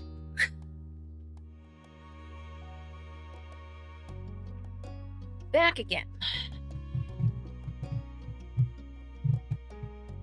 Okay. How we doing? All right. Good job, camera. Zooming properly. It's a little bit tight here, but what you gonna do? I'm not gonna futz with it at this point. And then summer ended. Sure. Move to the next step. Yep. Well, wait, let's double check. There's nothing else? Yeah, everything else is DLC? Oh, somehow we got the Hang DLC in addition to this Hang DLC. Or this Hang regular game. Huh. Alright, anyway. Oh, save. Save. Okay. Then summer ended. Yes, moving to the next step. Moths bounced against your window, attracted by the light of your room, a siren call in the slowly darkening sky. Just as the day was coming to an end, so too would summer. Liz would be moving back into the dorms before long. Luckily, Lee had been able to come stay for a short trip before her own new journey began. She'd officially been accepted to her first choice college a few weeks ago. This was her last chance to see you all in person for... You flicked through the plans for the next few months, realizing that you didn't even know when you'd next have the opportunity for everyone to be in the same place again. Thanksgiving, maybe? The holidays? It was hard to think that you'd likely be seeing even less of your cousin going forward, but you were delighted that she was pursuing her dreams. Sorry, my makeup was sticking my eyelashes together there.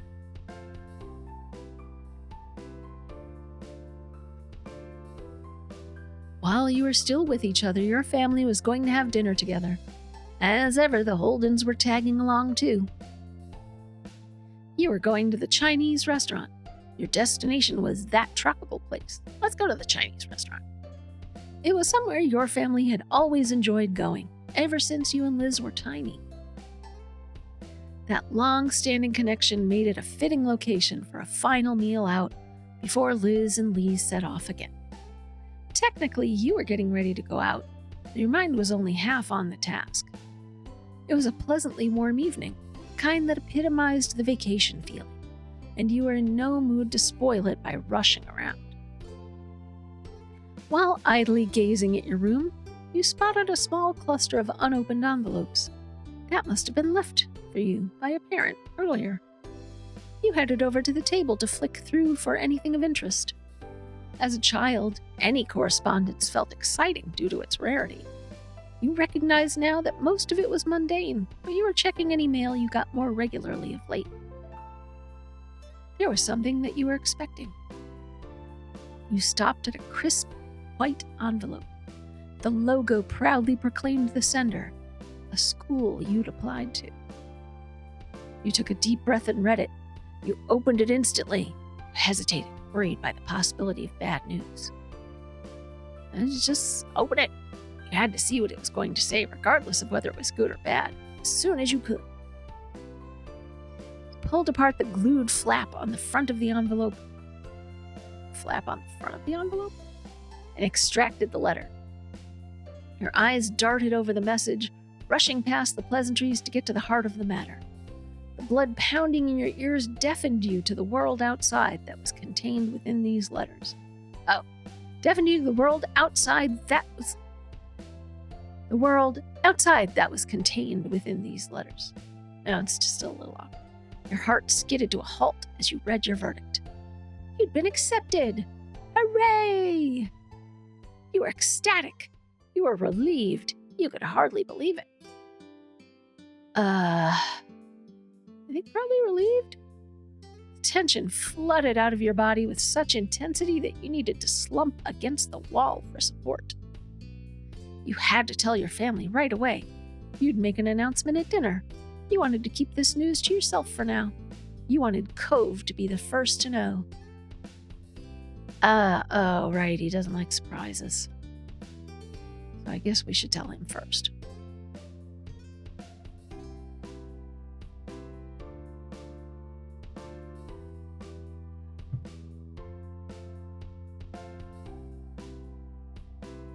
Wasting no time, you pulled up his number on your phone and rang your closest friend. Oh, I was thinking we'd wait for him to show up. Okay.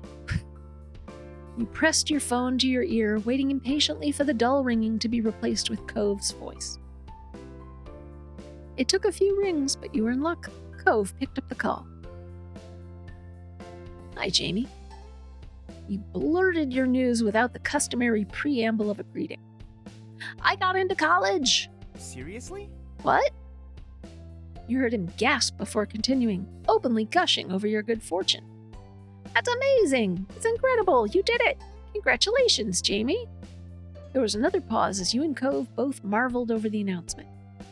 No, seriously, this is really, really big. And you deserve it so much. I know it'll be good for you. His words brought a weight to your throat.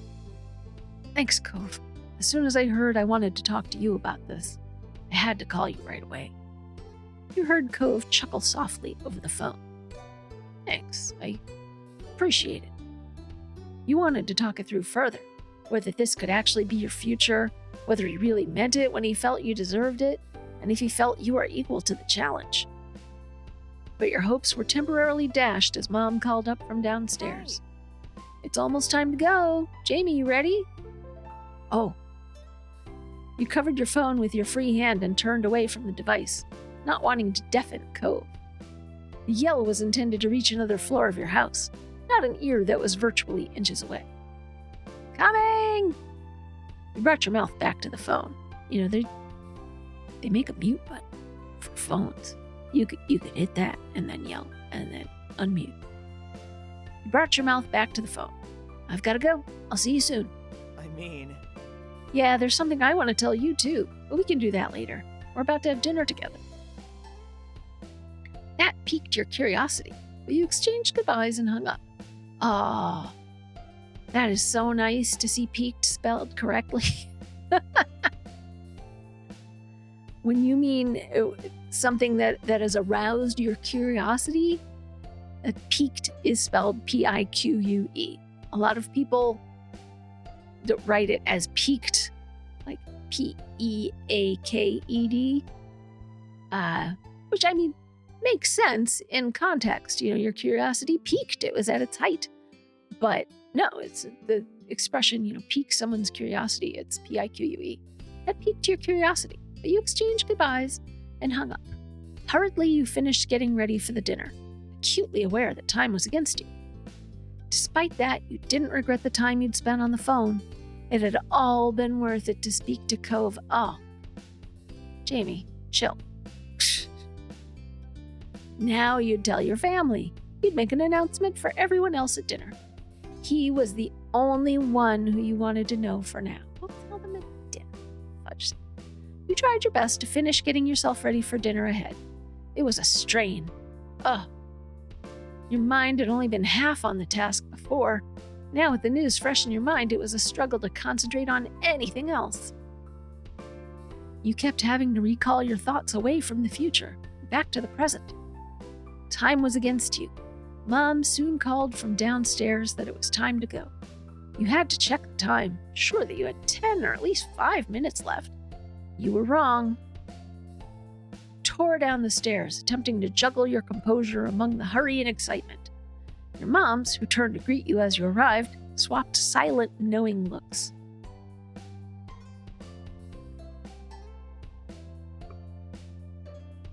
They couldn't possibly have figured out what had happened. Well, unless one of them was the one who picked up the mail. Which supposedly they were. The pile of mail was left by a parent in your room. They couldn't possibly have figured out what had happened, or so you hoped. As your moms, they were pretty good at telling things without being told. You watched them, hunting for any further signs that they were on the case, but none came. For now, it didn't seem like they knew what was happening. Not exactly, at least. But things were definitely happening, and even if they didn't know for sure what you were cooking up, they could smell something in the air. Everyone piled into the car. While it was marketed as being suitable to hold 5 people, in practice it made for a very tight fit. Your moms sitting in the front were fine. You, Liz, and Lee were squished into the back, Lee in the middle, wedged between you and your sister. But Mom was an excellent timekeeper. Thanks to her efforts, you pulled up near the restaurant on time. The process of getting out of the car was slightly easier than squeezing into it, with much less coordination required to release seatbelts than to secure them. You gave Lee a hand as she clambered out from the middle seat, then headed into the building as a group. Okay, so not a fancy Chinese restaurant. A waiter greeted you as you entered. Ma let him know how many of you there would be in total, and he went to arrange a table that met your needs. So, 7. He returned promptly to guide you to your seats. Or is it 8? Is Cove's mom coming too? You perched yourself comfortably in your chair, your head held aloft as if buoyed by today's good fortune. Your family settled down around you, all cheerful and looking forward to the evening ahead. Your drinks order had just been taken when the Holdens came through the door. They were pointed in your direction, though with Mom waving an arm in the air, it was hardly necessary. Cove and Mr. Holden came to join you at the table. As greetings were being exchanged, Cove took a seat opposite you. It had been left empty by unspoken acknowledgement that you and Cove would be wanting to sit together. Mr. Holden sat beside him. Hi! Hi! It's great to see you. Glad you could make it. Hello, everyone. You wouldn't believe how hungry I am. I see. You came to the right place then. There was some laughter, though Liz groaned playfully, shaking her head at Mom's sense of humor. Growing up, she'd have complained, and Mom would have responded by making another comment. Liz had mellowed over the years, but she still made a show of despairing at Mom's jokes. Her reaction to them had become a joke in its own right. Menus were soon passed around, and a temporary hush fell over the table as everyone read. It didn't last long, punctured by comments about what people had eaten here before, and light chatter about what people were considering tonight. Once the waiter had disappeared with your orders, Cliff piped up. Okay. So, I've got some good news. Kyra's making a trip out here tomorrow. Cove nodded, turning from his father to the rest of the table. Yeah, we talked about it and figured this was a good time for everyone. Very nice. That's great. Everyone reacted positively to the news, though Ma looked wistful. That's a shame. If only we'd known. Here we are having a big meal without her. If we'd waited one day, she could have joined us. Mom patted Ma on the back, gently nudging her from the realm of possibilities and what-ifs, and back to the evening that was going so well. Chin up. Lee and Liz will still be here tomorrow. We'll just have to throw another get-together and keep the fun train chugging along. Ma smiled warmly, taking Mom's hand in hers. That's true. There's plenty to celebrate right now, but there will be more good news and good times on the horizon. Right.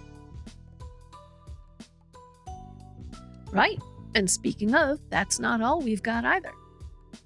Mr. Holden's eyes were alight as he sat up straight in his chair, face angled toward his son. He barely let a beat go by before nudging Cove with his elbow, pushing him to follow up on the announcement. He was the very picture of a proud papa. Cove shied from the limelight, ducking his head down and staring at his lap as he spoke. Well, It's just I've switched over to working full-time instead of only part-time. Plus, I've been looking at apartments. There's a few I can choose from. He flicked his gaze up at everyone around the table, a smile creeping over his face. I'll be pretty busy going forward. Apartments. He was moving. Cove was going to move out of his dad's house. After 10 years, he wasn't going to be your neighbor anymore. Mr. Holden gripped one of Cove's shoulders and gave it a loving shake. His excitement couldn't be contained. Incredible! Cove's actually going to make it to adulthood. It's a miracle. Mr. Holden leaned back in his chair, staring up at the ceiling in mock wonder. I'm so glad. I wasn't convinced I'd be able to rear a kid all the way to this point, but thankfully I lucked out and got the best boy a dad could have asked for. Dad. Cove blinkered his vision with his hands on the side of his face, temporarily blocking his father from sight. Despite his genuine bashfulness, which left him unable to meet anyone's eyes after all the attention thrust his way, he was happy. thanks. Thanks. I was really lucky too. You're a good dad. Aw. Aw, come here. Mr. Holden threw an arm around Cove's neck, pulling him into as close of a hug as the seating allowed. He rubbed his cheek on the top of his son's head while Cove chuckled, accepting the affection with good humor. As the spotlight thrust on Cove dimmed, you decided this was as good a time as any to make your own announcement. Can I share some news too? Of course. Yeah. Lay it on us. I got my acceptance letter today. I'll be going to college soon. You're fantastic. You're fantastic, Jamie. Nice. Good job. Good job. That's wonderful, sweetie. Ma roped you into a hug, her arms quicker than any lasso. You were thankful you were sat next to her. If not, you didn't doubt she would have dived over the table to reach you in her excitement. Hey, let me in on the hug. Your moms pincered you in a hug, leaning from their chairs to squeeze you in tandem. Liz beamed at you from across the table. Good job, Jamie. Lee didn't hide her excitement, clapping her hands in open delight. Seriously? Seriously? It's amazing! You're gonna be amazing! Mr. Holden gives you a thumbs up. Good kid. Impressive. You're a good kid. The world's your oyster. Cove grinned at you from across the table. He was still very pleased for you, despite this not being the first time he's heard about it. You looked around at the faces of the company here. You'd been on this journey with everyone here for years, seen them falter and grow, and they had watched you go through the same. Now you were striking out on a new path. Cove was leaving his family home. Liz was heading back to college, while Lee was starting at hers. You were all heading in different directions, to different destinations, some near and some far, but it wouldn't be long until you were all going your own way. Your heart swelled with pride for everyone. It was bittersweet. The thought troubled you. Now, proud of everybody. You held your head aloft as you looked forward, literally and metaphorically. It was amazing how far you'd all come. You were sure that you would face each day that came head on, knowing that you had people who cared about you backing you up. even if it was from a distance. You couldn't wait to see what happened next. Cove brought some attention to himself with clearing of his throat and a small interjection. I'm gonna stretch my legs while we're waiting for the food and everything. Sure. Sure thing, bud. With a tiny smile, he nodded at his dad, but the lightness to his expression faded when he moved to face you. Want to come? He was attempting to be subtle, but there was very obviously something on his mind. Something he wanted to talk to you about alone. Is he going to ask us to move in with him? I bet he is.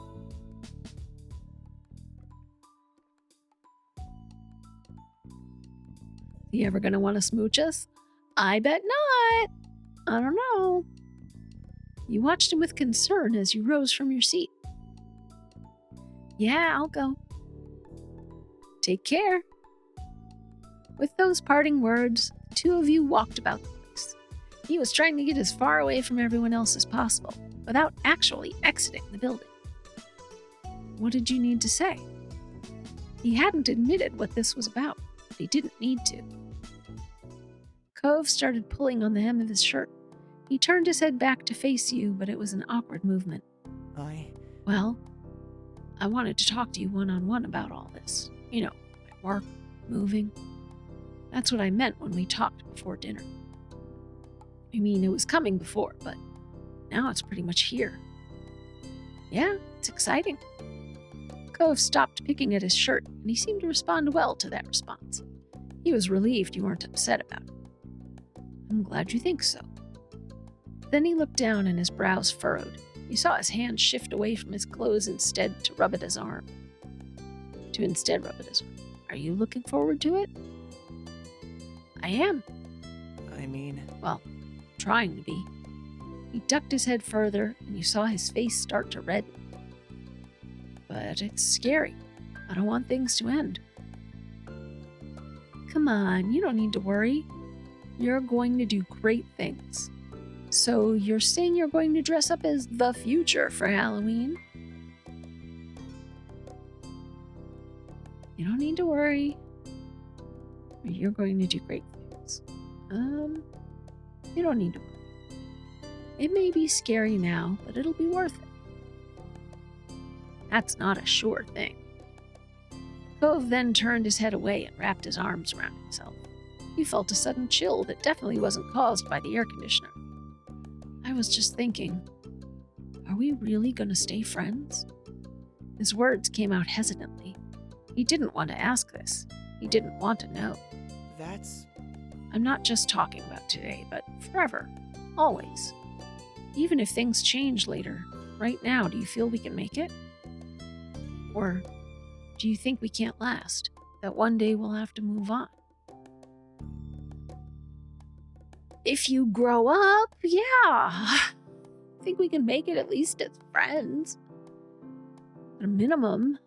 Like literally 2 of my very best friends in the world are people I have known since I was 5 years old and 10 years old, respectively.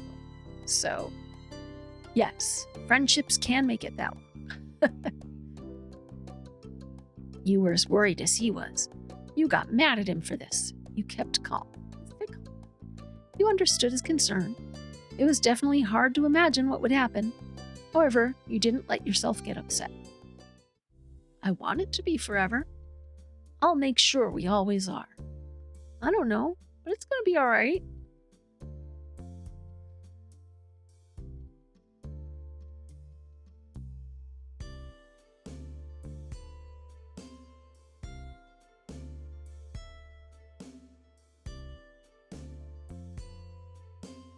I think we'll just have to express our intentions, because I'll make sure we always are. You know, maybe we might grow apart. I don't know. I want it to be forever. You thought about the future and how unsure it was. You couldn't know what was to come. However, there was one thing you did know, and that was how much you cared about him. Cove laughed with a delicate smile on his face. Okay, you win. I wanted to prepare myself for the horrifying unknown, but you're kind of giving me no choice but to be optimistic here." His eyes sparkled with mischief. "Strong armor." "That's right. Oh no, I can't believe you're being forced to have hope about life." "I'm happy to hear that." "You're welcome." You snickered.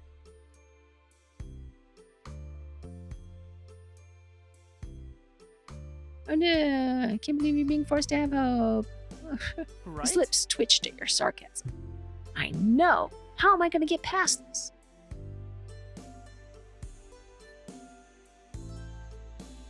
He gave a small smile and then stopped joking around. "Thanks for listening to me, Jamie. It helped." You felt pleased that his anxiety had eased after talking it out. Cove watched you with affection written plainly across his face. "Jamie, you're just so... Well..." His eyes darted to the table full of your families. He was getting uneasy again, but he seemed determined when his gaze came back to you. "Could we talk again, even further away, like outside?" You were intrigued and nodded at his words. "We can go."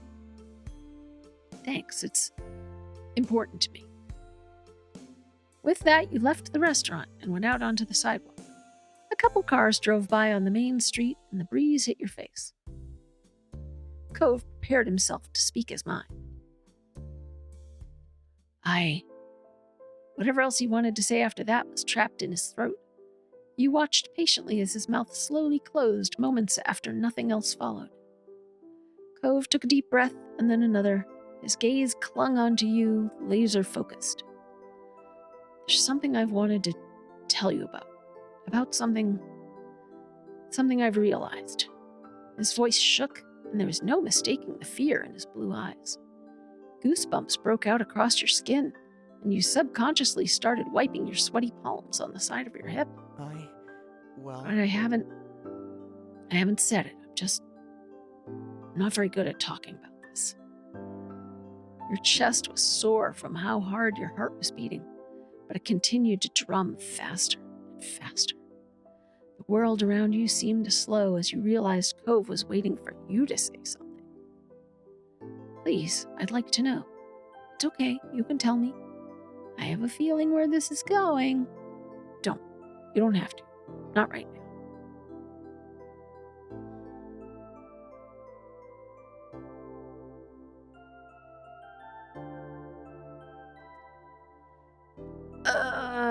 We should not assume. If we tell him not right now, is he ever going to say anything?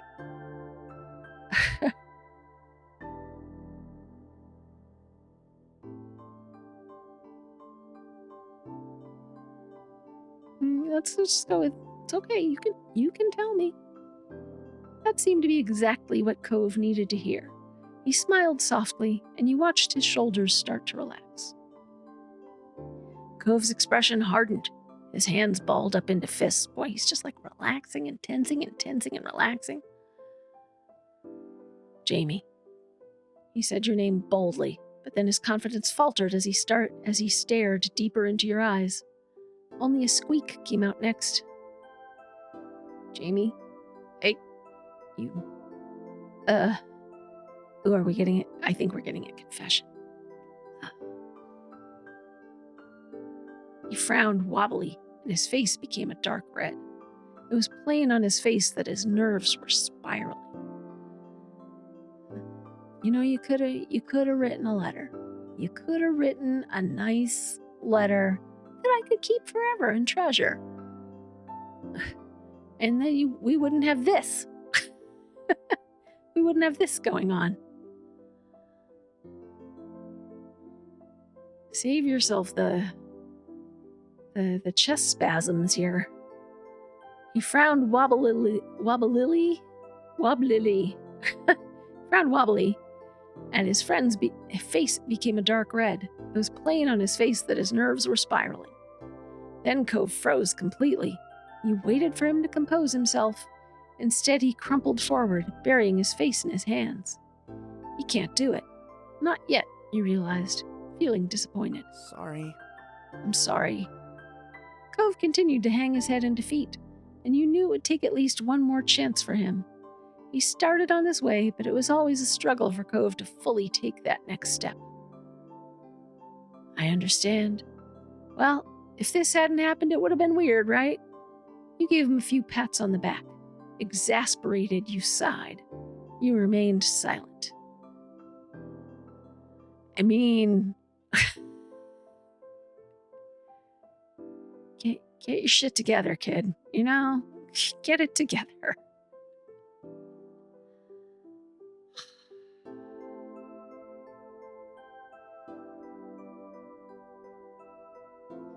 I'm just gonna pat him on the back. Yeah. It broke your heart to watch Cove get like that. You didn't want to further upset or overwhelm him, so you did your best to comfort him. Stepping forward, you delicately patted the middle of his back. You were certain that you felt him tremble. That worried you, so you stopped. Awkwardly, you glanced back at the restaurant for a moment, finally remembering what had originally brought you to this place. We should probably go back inside, right? We've been out here a while. Cove continued to hide his face, and you just barely caught his meek nod. That was better than nothing. You started making your way over to the restaurant door. Within moments, you realized that you could only hear the sound of your own steps on the pavement. You stopped and turned, seeing Cove standing in the same spot and position. Cove. Slowly, he lifted his head out of his hands. From a distance, you couldn't quite make out his expression. No, I can't. I'm not doing this. Finally, he moved. He approached you at a brisk pace, stumbling a bit, and when he got close enough, Cove dropped his hands on your shoulders. The determination returned to his features, and he leaned his head down to look you in the eye. That's right, he's tall. I'm always like this. I panic, and I quit partway through. His voice shook a bit at the beginning, but as he lowered to a hushed tone, it evened out. A shiver shot down your spine as you watched tears well up in his eyes. I'm so scared of things changing, new stuff happening, and just everything you have to deal with living a life. His voice cracked as he continued, though it didn't halt. The worst of it is thinking about the future and not knowing if you'll be there. And I don't want to be afraid to say that.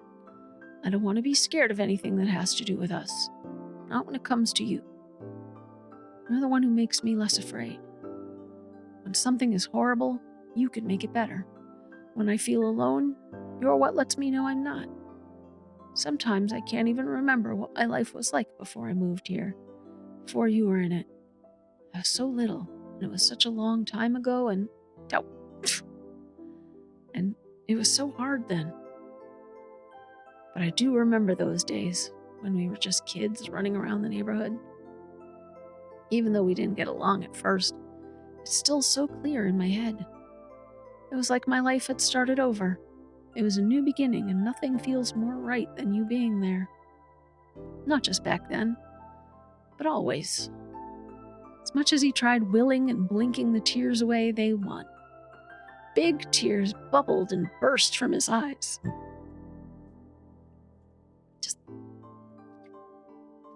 And they ran down his cheeks. Jamie, I want to be with you. During step 3, give Cove a chance to confess his... Oh! I didn't have time to finish it. Confess his love? Is it love? I want to be with you. I want to be with you too. Finally! Cove, you're incredibly special to me, but I'm not ready to be in a relationship. Oh.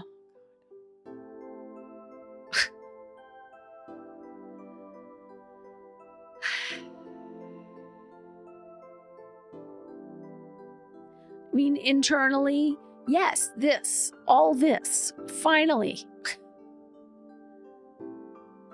Do we want to be with, do we?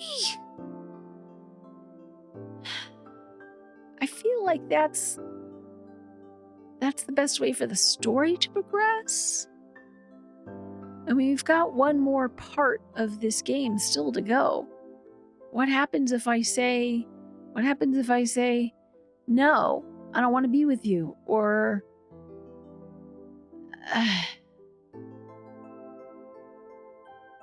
or, let me have a fling with Baxter first, or, you know?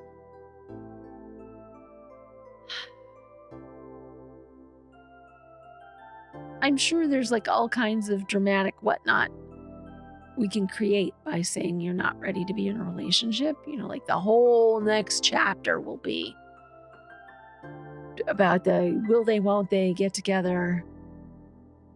How do we progress toward a relationship? All that kind of stuff. Especially if you say you're not ready to be in a relationship, but you pick like love and directness as your next step.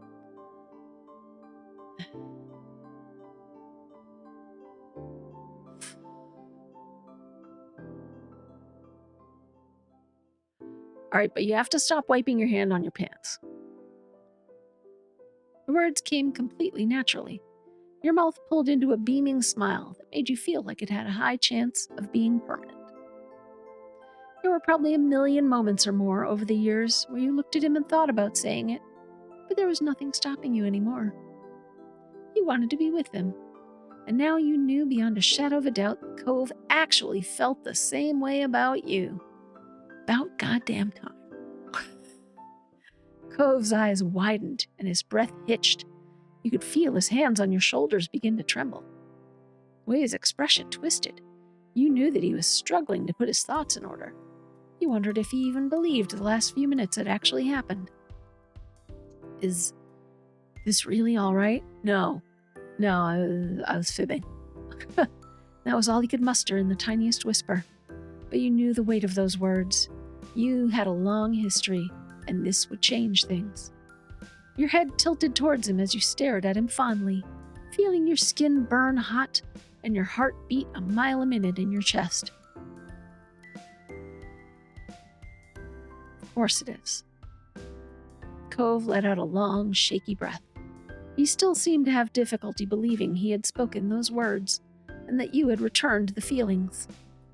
Jamie, if you want me, can I be your boyfriend? I'd like that a lot. I can't think of anything I'd like more. How else would we do this? I want to be with you. What else does that mean to you? I want to be with you. I want to be platonic besties for eternity. I want to be eternal roommates. What does that mean? If it's not, can I be your boyfriend? His lips quirked into a hopeful smile, eyes still glistening. You can, because I want to be your SO. Significant other? Yes, I feel the exact same way, Cove. I definitely want you. All right, well, we gotta watch the wording here. Can I be your boyfriend? I'd like that. I can't think of anything I'd like more.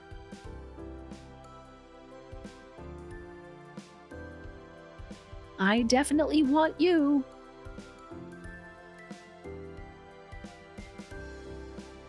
Yeah, I guess.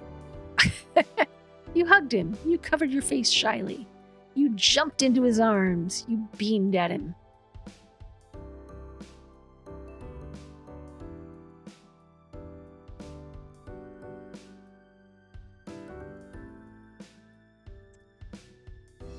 Tempted to just beam at him, but I'll go for a hug. Closed the distance between you and him and wrapped Cove in a full embrace. You squeezed tight and rested your head near his heart. You could hear his pulse speed up as he held you. He nuzzled his face against yours and you felt warm. His eyes prickled with new tears and he sniffled, but you could recognize equal joy taking over him. You both were happy, together. You were together and happy. You wiped away his tears. You were filled with happiness. You teared up as well. You squeezed his hand. Oh, let's wipe the tears off before we go back into dinner, huh? Carefully brushed aside the tiny water drops with your thumb. Cove bashfully leaned into your caress. Then Cove reached up to caress your cheek delicately. He took a moment to simply cherish you. A peaceful smile grew on his face as his eyes sparkled. Can I kiss you? Can you? Oh boy! Yes, you can. Your jaw dropped. No matter what else had just happened, this was not a desire you expected. Oh, this was not a desire you expected Cove Holden to be capable of vocalizing. You were completely floored. Seeing your reaction made him realize exactly what he had done. He had seriously asked to kiss you.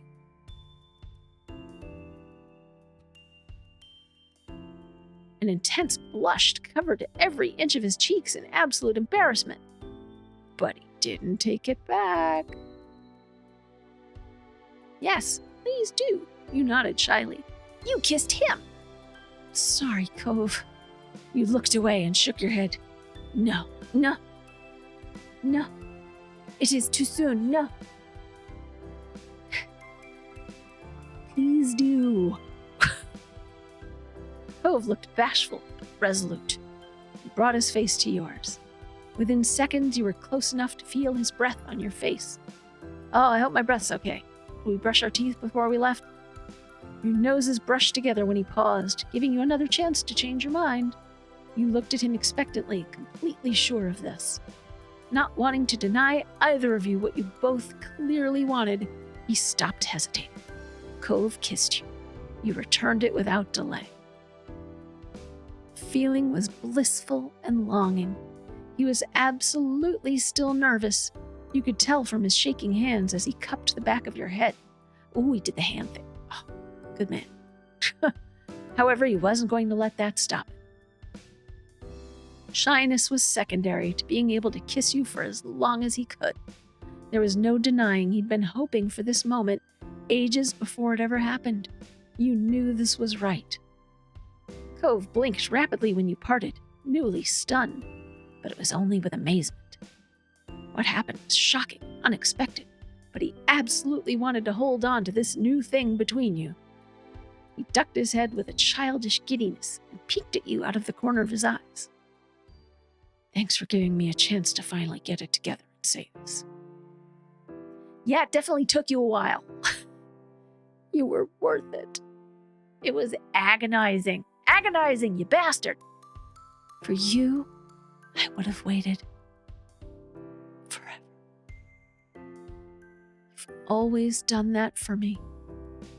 You nodded quietly. Always done that for me? Oh, giving you a chance to get together and say, you've always done that for me. You nodded quietly.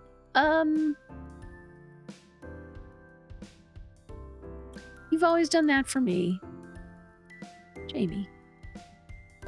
Oh, we're gonna have to tell everybody about this when we go back, aren't we? I don't think they'll be surprised. He smiled at you with an unabashed preciousness. You figured that even without your history, if anyone caught Cove looking at you like that, it'd be obvious exactly how he felt. His openness of character had some truly delightful benefits. You must have been making an expression equally as affectionate, because he began to fluster again. He made some stuttering chuckles and then quieted down, his mouth forcefully staying closed. You both took in a moment to process. After 10 years of being together, you were officially a couple. After all of that, you both finally made it back inside the restaurant. Cove was clearly nervous. Now that you were together, your families were going to have to hear about it. But with you by his side, he continued forward. You could feel eyes on you as you took your place at the table. They didn't wait long to start asking if you were all right and what had happened. It didn't help that Cove's face flushed immediately over the attention. Out of the corner of your eye, you glanced at Cove, and your face betrayed you. It burned red hot with excitement. He was your boyfriend, and that only made your family want to pry more. Cove steeled his nerves and faced the small crowd. Well, the truth is, Jamie and our grins were already beginning to appear around the table before he could muster the full explanation. He swallowed hard, stealing a glance at you. A couple now. We're dating. Though we haven't gone on a date yet. Exactly. Oh, it's just, I'm their boyfriend. So, yeah. Cove stopped his rambling there with wide eyes. He waited tensely for a response. I predicted course of duh. Mr. Holden was first to react, instantly slapping a hand over Cove's shoulder. His other hand smacked against his own chest over his heart. You did it! That's amazing, Cove. Jamie, if you need anything, I am here. Don't hesitate to come to me for help. What help? Well, Son, I'm just so happy for you and Jamie, of course. Just take care of yourself. How about $20?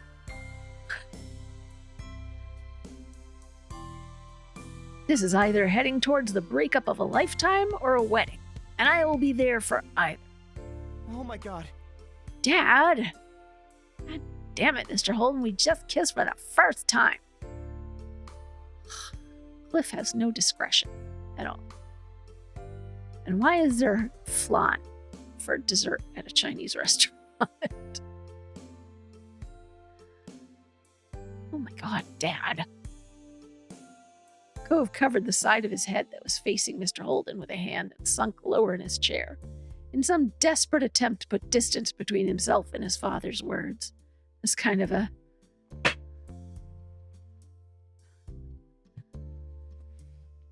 one of those.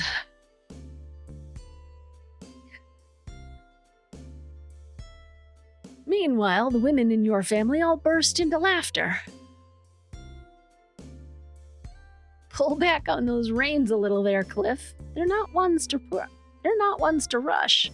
It took them a decade to reach partner status. Don't worry about it. I don't think we need to start looking at venues yet. Exactly. This is wonderful news, and all we need to do is congratulate them on it. Jamie, Cove, I'm so glad for you both. I know you'll be happy together. We're rooting for you. This is fantastic. We're rooting for you. Yeah. Yeah, yes, we are. Ah, this is so exciting. I knew you were meant for each other. Well, I called this one. I called it years ago. Should have made a real bet with someone, though I don't think anyone would have been dense enough to bet against it. Cove let himself fall forward, sticking himself to the table surface. There was no getting away from this. You were entirely thrilled with your relationship and the support for it. You joined in the laughter. Your spirits were high, but you felt a little bad for Cove. You couldn't believe how embarrassing this was. You wish they hadn't made a scene in the restaurant. I mean, okay. Look. This is just me and how I react to things. And how I react to these as potential reactions. I know fully this game is designed for everybody, basically. It's designed for a huge range of people, a huge range of personality types. This is intended to be, you could play this game as a super shy person who is just figuring themselves out and just would be mortified by this much attention in public. Your feelings are yours and they're very private, and you're not comfortable sharing them with everyone, and that is okay. That is okay. If that is how you are, that is okay. It is okay to be that way. I don't mean, I've been throwing a lot of sarcasm out there because that's like my major form of humor, really. I speak fluent sarcasm. But I do genuinely feel like that is okay for some people. For me personally, No, I have never been one to be... All right, every once in a while mortified for attention, like if I've done something that I think I've embarrassed myself with, then yes, then I would be upset at attention being paid to me. But, so I would be in high spirits about it. I'd be rolling with the joking, and feeling fine about it. But I noticed Cove, I understand not so much. Probably would have preferred to do this in private, but I was not willing to make it to have him wait. I did let him go. I didn't push for him to talk to us. He did it himself. But yeah, so my spirit drive fell a little bit. He always took this type of attention badly. You gave him a supportive look, though he likely couldn't see it from his position.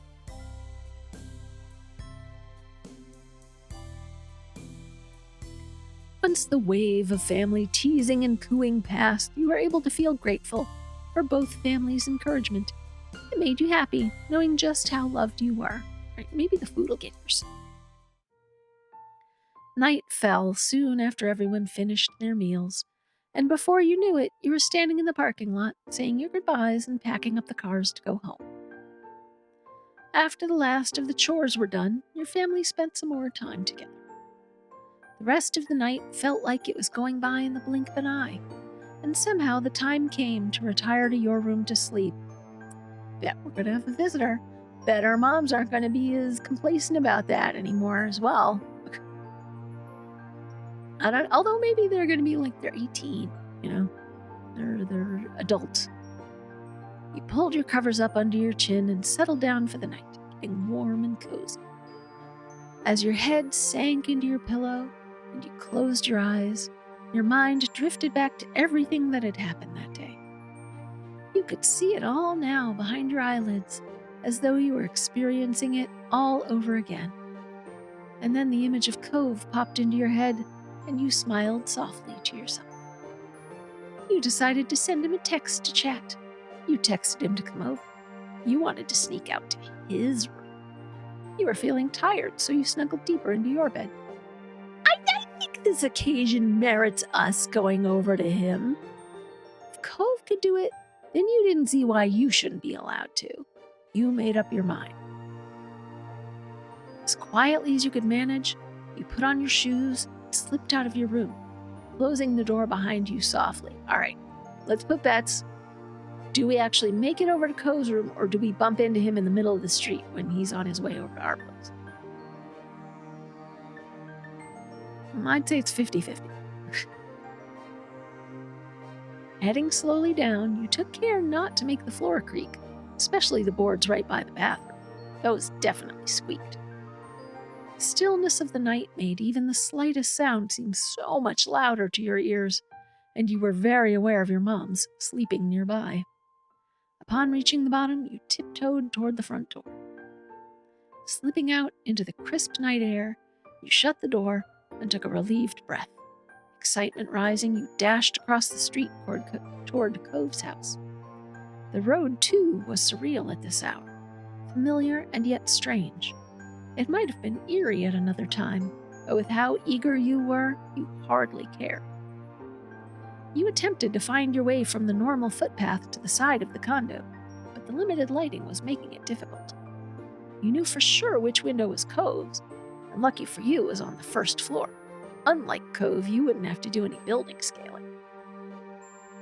All you needed to do now was make it safely over the fence and past the bushes without being caught or injured. Sneaking closer, you glanced over the hedges toward Cove's bedroom window, finding it cracked open. Perfect. You wouldn't have to knock and worry about him not answering. Oh, we should knock on the window. Hoisting yourself up, or tap on the window like he does with our window. Cleared the fence. Hoisting yourself up with ease, you cleared the fence and avoided the shrubs, and darted over to the window. You buzzed with nervous excitement as you approached it in the dark, having successfully made it all the way here unseen. Lifting the window up so it was fully open, you pushed yourself halfway through, your legs dangling in the underbrush below. It was a little awkward, as a small shelf was right in the way. You had to take care not to knock over a couple of plants, but you made it through with minimal noise. Once safely inside, you dusted yourself off and turned back to close the window gently, with only the soft glow of moonlight and Cove's fish tank there to see the way. Oh, is he not here? Did we miss it? Did we miss him in the dark? You gave a small wave to the special fish you got to name Caffeine. Then, straining your eyes through the dark, you crept towards Cove's bed. Oh, this is not how I would have done things. Barely making out the sleeping figure beneath the covers. Oh, I bet it's Cove's mom. She arrived early, and Cove's like on the couch in the living room. By the sounds of his soft breathing, you could tell that he hadn't heard you come in, and a small smile tugged at your lips. She also has green hair. You startled him with a loud noise. You poked him until he woke up. You nudged him gently. You whispered his name. You sat down on top of him. You left him to sleep and sat beside him.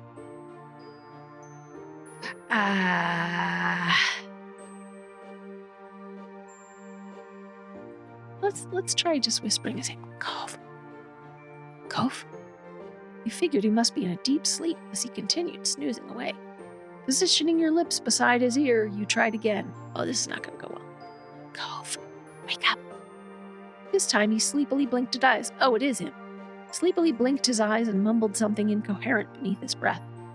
Hey, I wanted to come over. Is that all right?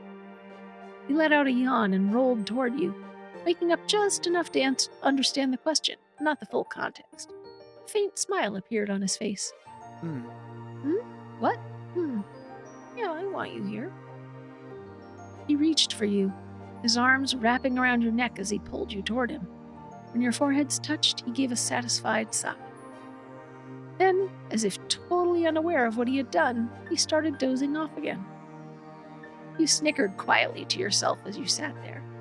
He could figure it out on his own, and after a few more seconds, he did.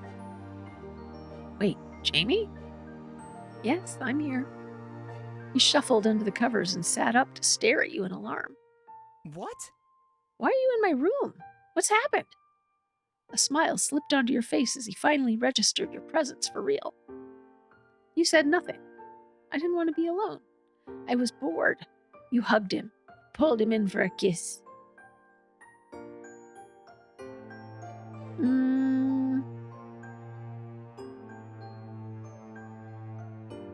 I think he either said nothing or, I was bored.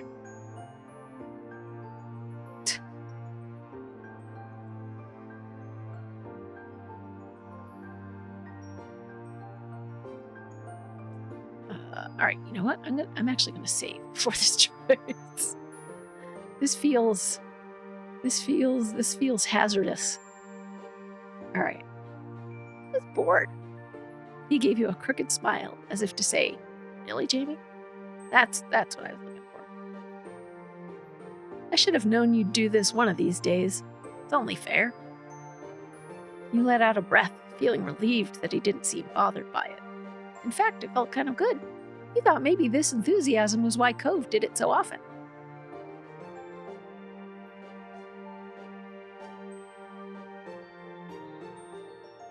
He pushed himself up fully, swinging his legs over the side of the bed and leaving a spot for you beside him.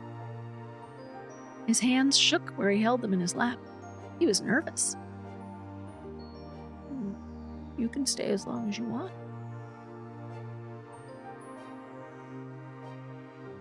Really? Yeah, really. I'll go home soon. I don't have to stay. How long do you want me to stay? Can I stay the whole night? How long do you want me to stay? Well, to be honest, there aren't a lot of situations where leaving you is ever what I want.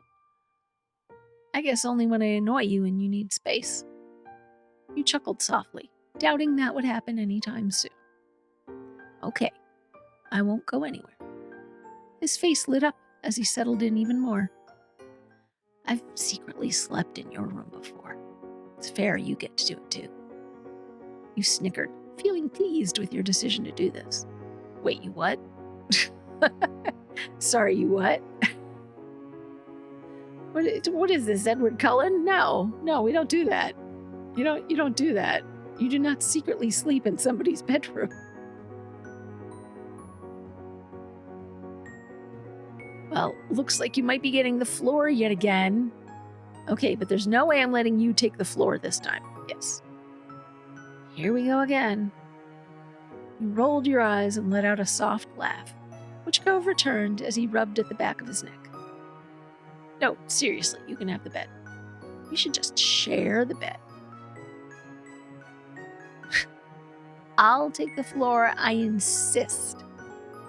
I wouldn't mind if you took the bed. I appreciate you taking the floor, Cove.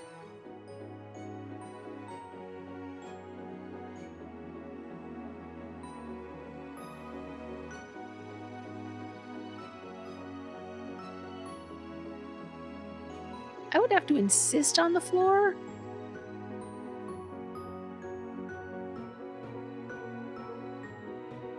I don't think we should propose sharing the bed. You know, I feel like he's not ready for that.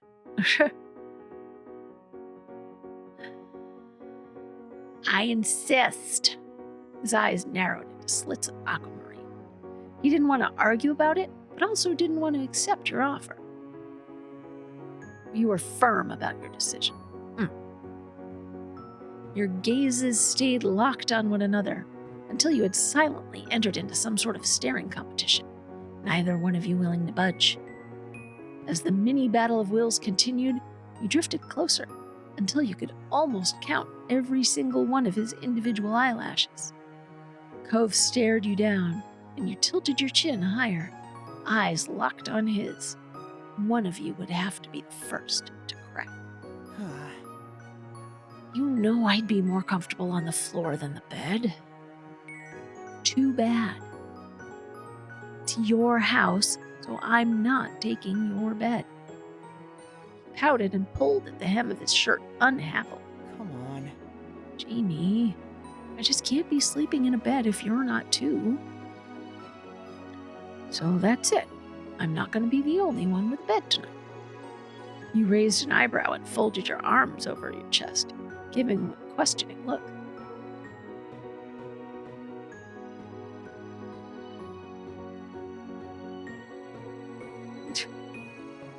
Does that mean you'd share it with me? I mean, yeah, I guess I would. Holding back your amusement, you tried not to grin at his sudden uneasiness.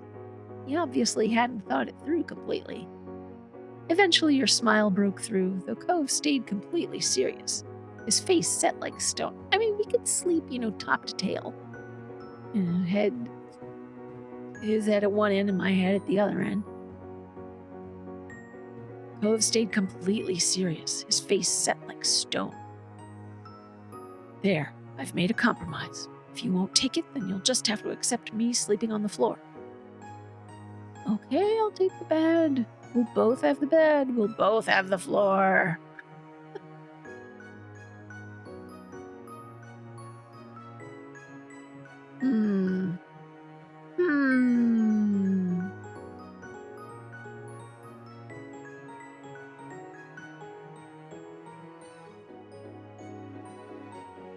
Alright, so he insisted that he's not going to be the only one with a bed tonight, so we could both sleep on the floor.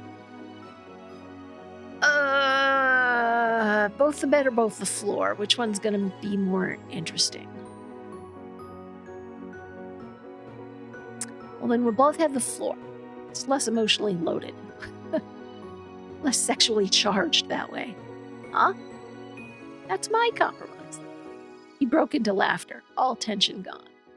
All right, deal. Cove rubbed at his eyes and stifled a yawn, stretching his arms above his head.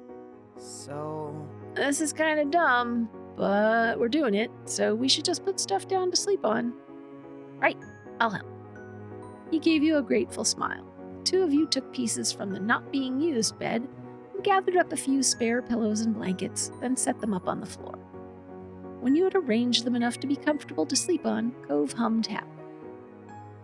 The two of you got under your own covers, laughing and joking around, before remembering you should keep the noise down. Resting on your side, you fluffed up your pillow and faced Cove, who did the same. He sighed amusedly as he settled in on the floor.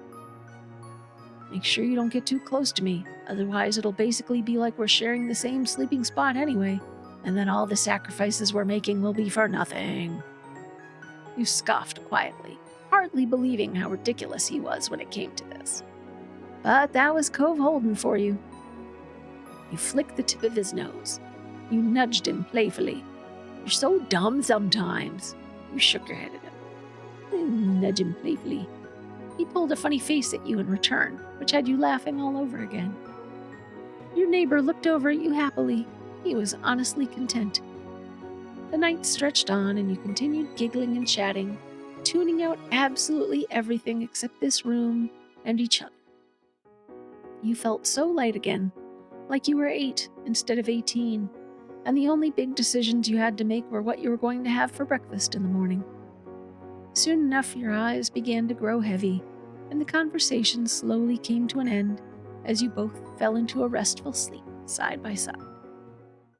The next morning, you were lost in a comfortable dream, until a loud noise startled you awake, and your eyes flew open, wildly searching for the source of the sound.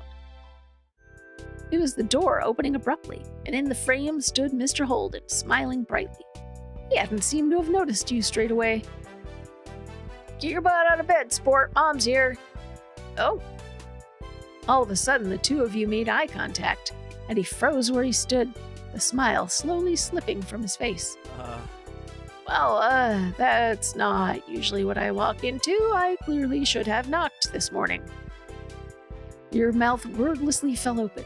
Yeah, you should have knocked. Of course Cove would get away with sneaking into my room, and I'm the one who gets caught. Morning, Mr. Holden. You pulled the blanket up over your head. You screamed. Should we give away that he's been sneaking into our room for years now? Yeah, just go with morning. Morning, Jamie.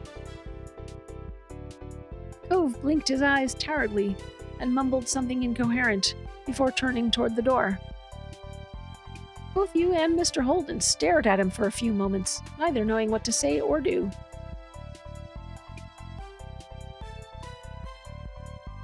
Cove, who continued looking at his dad dozily, was obviously having a hard time trying to process the situation. Then his eyes widened. Dad? Cove scrambled to get to his feet, tossing his covers aside as he pushed himself up. Unfortunately, in his attempts, his blanket slipped on the hardwood floor and he went flying backwards. With a thump, he hit his head on the floor. Oh no. Ow! He flopped back down on his pillow, pressing a hand to his head and groaning loudly. You laughed at the scene. You gasped in horror. Cove! You could only stare in shock at all of this. I mean, I would gasp in horror. It looked like a pretty nasty bump on the head. You hoped it wasn't too bad. Cove, bud, you all right over there? Mr. Holden stepped further into the room, his eyebrows furrowed in concern, and he bent down toward his son. Yes. Yes, please just go. Okay, I'll leave. Cliff held his hands in front of him in a calming gesture, even though Cove couldn't see it. He turned to make his exit, but stopped abruptly in the doorway, obviously deciding he had something more to say. Well, we both got our jammies on. Come on, it's obvious there wasn't any fertling going on overnight. I know we've talked about this before, but I feel like now is one of those times to mention that I was barely older than you when I found out I was going to be a daddy, so... just if there's anything you need to say or ask about... We're not having kids! I know. I was only saying. At that age, things can move fast, and... He let out a heavy sigh, running a hand over his face before stopping himself and saying calmly, You know what? It's fine. We'll chat about this later.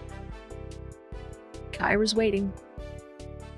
With that, he stepped back out of the room, giving the two of you one last look before pulling the door shut behind him. Cove rubbed at his face before dropping his head into his hands and mumbling between his fingers. Oh my god. Oh my god, oh my god. You patted him on the leg. Well, that was fun. You covered your face with your hands. That was so awkward. You groaned. Well, that was fun. He said nothing, and you got the impression he didn't appreciate your comment. With a heavy sigh, Cove forced himself to sit up again. He frowned hard, staring over at the closed door. Sorry. I guess we can't just hide in here now. He gave you a sidelong glance, despite his displeasure at the situation. A small smile quirked his lips. It's nice. It's too bad. It had been really nice. Too bad is right. I hope we'll get the chance to do this again soon. You found yourself smiling along with him. The two of you took a few minutes to get up properly and get yourself as ready as possible. Cove put his glasses back on before heading out to see Kyra.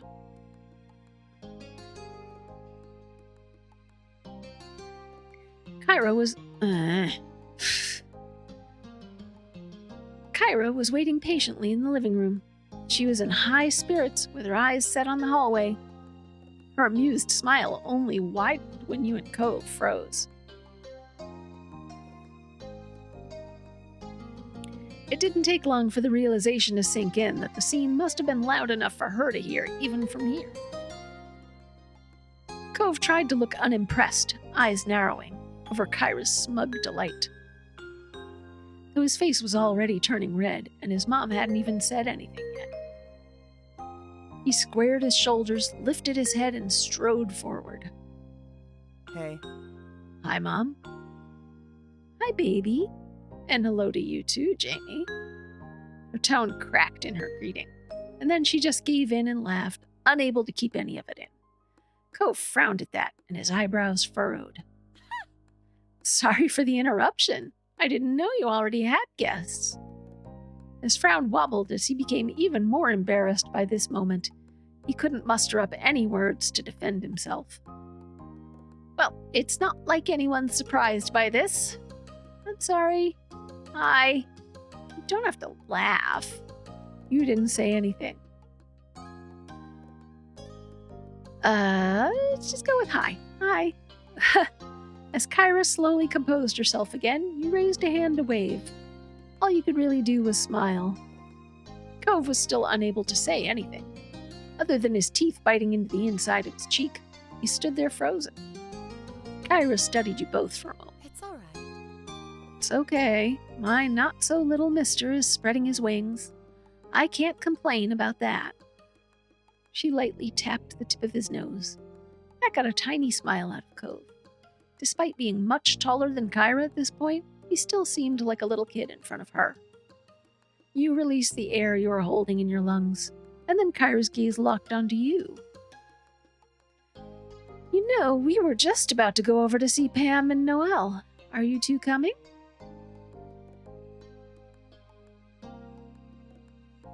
Pam and Noelle? Or Noel?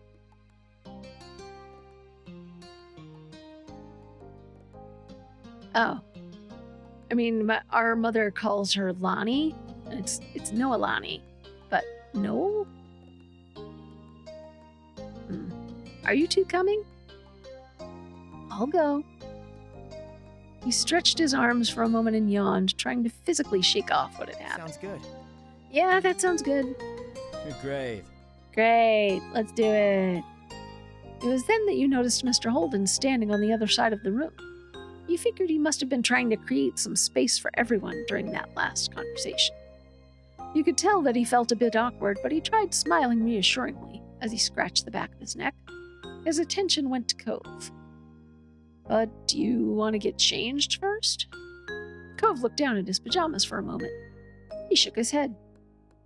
No, we don't have to wait for that. Are you sure? It's only a trip across the street. Don't worry about it. I'm all right. Besides, Jamie's going in pajamas too. Fair point. Cove then leaned in closer to you. He grumbled quietly. Your moms are going to figure out what happened anyways, so... Yeah, Come on. away we go. With that decided, the four of you headed out across the street to your house. It felt strange waiting there while Mr. Holden knocked on the door. Hello. Hi there! Mom answered the door, and her expression brightened even more seeing Kyra there. She moved to pull Kyra into a hug when her gaze fell on you. Jamie? Hi, Mom. Huh? When did you get out there? Why are you still in your pajamas? Mom's eyebrow raised and she gave you a deep, examining stare. Meanwhile, you and Cove shared a slow side glance with each other. Before you could answer, more heads popped into view around the doorway. Ma, Liz, and Lee were all chuckling. To be honest, I always assumed Cove had been the one sneaking around. Her eyes sparkled with amusement and you had to look away. You noticed Cove's face burning red again. It was a solid theory, Lonnie. Most likely they've both been breaking and entering. I wouldn't put it past my baby. He takes after his parents. Mm-hmm. You're right. I can't believe my Jamie has been getting up to all that mischief, too. Mortified, Cove looked like he wanted to disappear, while the adults chuckled and discussed what you and him may or may not have done. Fortunately, they left the conversation there.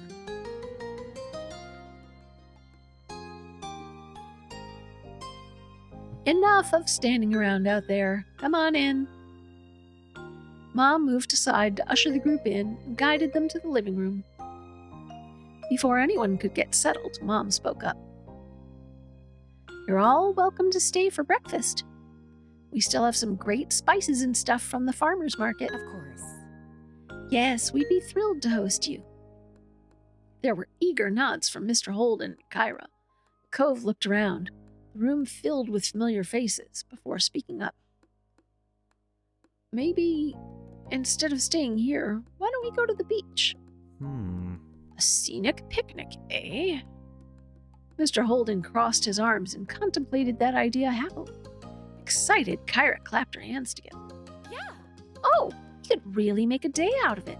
Might as well enjoy the ocean while we can.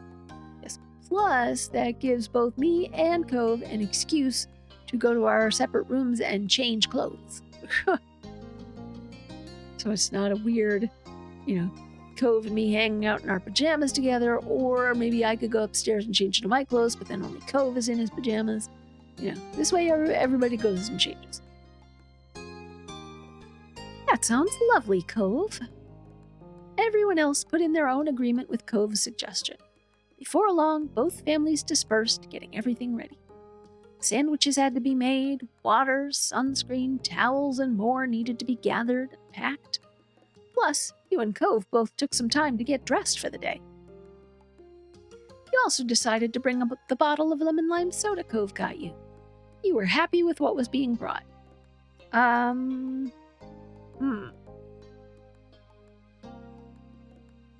Let's bring the bottle. He ate the fudge in front of everyone. So today felt sufficiently special to bust it out. An hour later, both your family and Cove's were walking down the old path to the beach. The morning was already turning into a bright and beautiful day. You honestly couldn't ask for better weather for a beach trip. The moment you laid your eyes on the full view of the ocean, you stopped and stood there mesmerized. It didn't matter that you grew up there. The sight always filled you with wonder. Hey, Jamie. So? I was thinking about calling Terry and Miranda. See if they could come too. Everyone else is pretty much already here, so would your family mind? That'd be cool. I'll ask them. You were already so excited at the prospect of seeing your friends today that you immediately darted away in the direction your moms went. Behind you, you could hear the familiar sound of Cove laughing. I have a question. Would it be all right if Terry and Miranda came by? I don't see why not. Ma looked to Mom to see what she thought, and she nodded in agreement. Mom then shot a glance over at Mr. Holden and Kyra, knowing that they had likely heard everything. You all right with that? Cliff, Kyra, what do you two think? The more the merrier. Okay. Of course, they're welcome with me. Thanks. Delighted, you nodded and turned on your heels. Cove was still several feet away talking to Lee and Liz, likely about the same topic. With a beaming smile, you gave him a thumbs up, and the two of them must have also approved, as Cove quickly got his phone out and started making the calls. At that, you turned your attention to helping with the picnic setup. Unexpectedly, your phone started ringing. You dug it out, curious to see the caller ID. Feeling your heart jump with excitement, you answered the video call request. It was Derek. Hey, it's been a while. Seriously, what's up? Oh. Maybe we should have held out. Maybe we should have held out.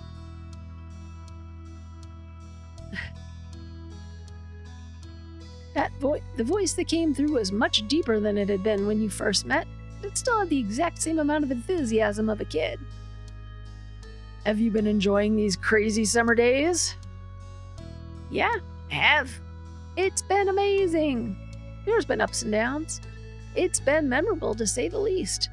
I would have enjoyed them more if you'd been here. It's been memorable, to say the least.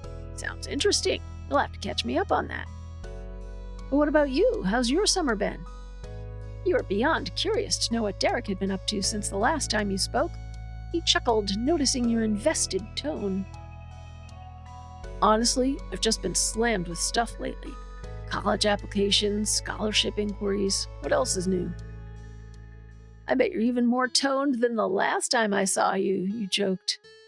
Your only real struggle will be choosing which place to go. They'll all be desperate to have you. I wish you nothing but good luck. Now, you're choosing which place to go. They'll all be desperate to have you. Totally. His chuckle turned into a sigh. You could hear his small smile when he spoke. I really hope so, anyway. That would be amazing. What about your family? Are your brothers being good? My little brothers are little punks, but I guess they're doing all right. You both laughed at that. Mom and Dad are fine. That's great. My moms are too.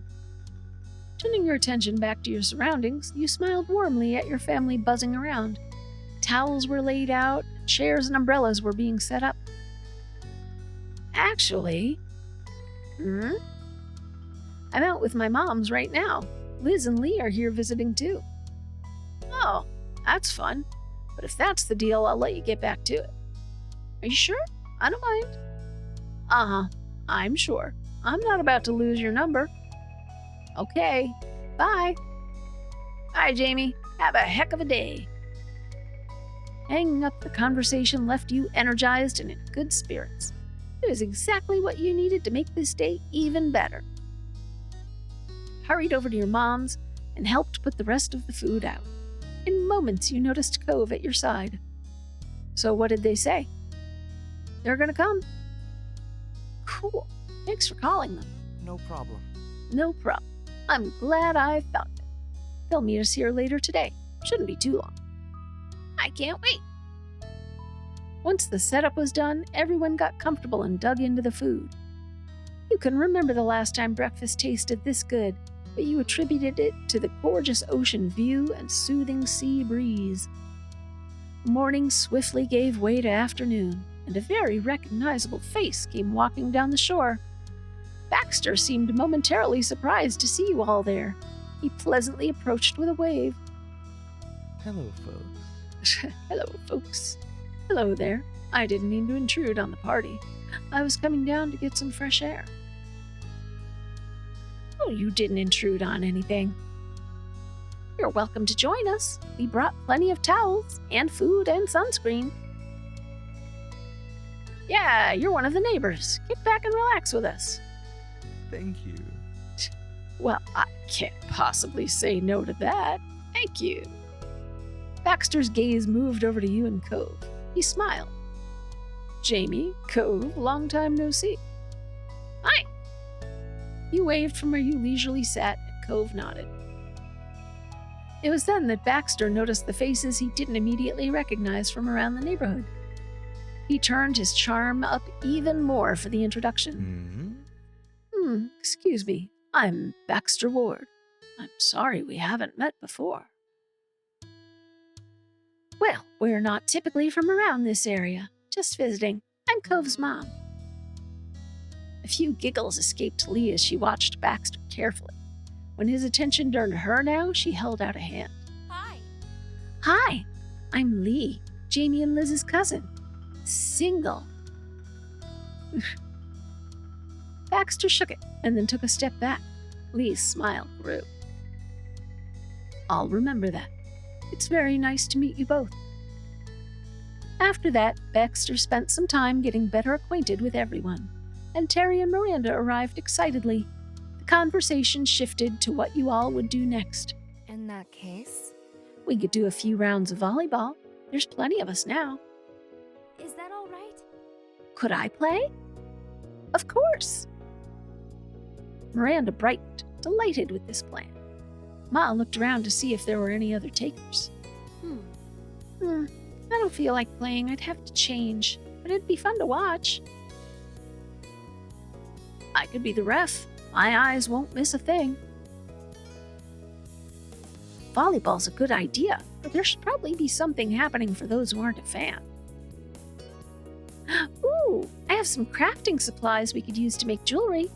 We could even use stuff we find around the beach to accentuate them. Really? What? Really? I want to make a necklace. That'd be great. I'd be interested in trying my hand at that too. Absolutely. Impromptu crafting is my kind of party. I'd like to join too, please. I'll play volleyball. I'll make some jewelry. Well, who does that leave left to play volleyball then? So Miranda wants to play volleyball. Ma wants to play volleyball. Miranda wants to play volleyball. Everybody else wants to craft.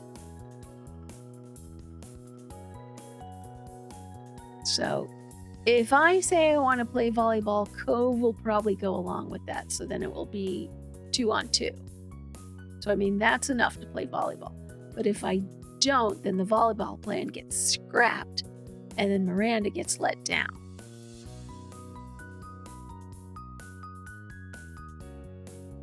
Well, this is fiction. So I'll volunteer to play volleyball. Putting me on the volleyball court is a terrible idea. Oh, hang on, I gotta plug in my light.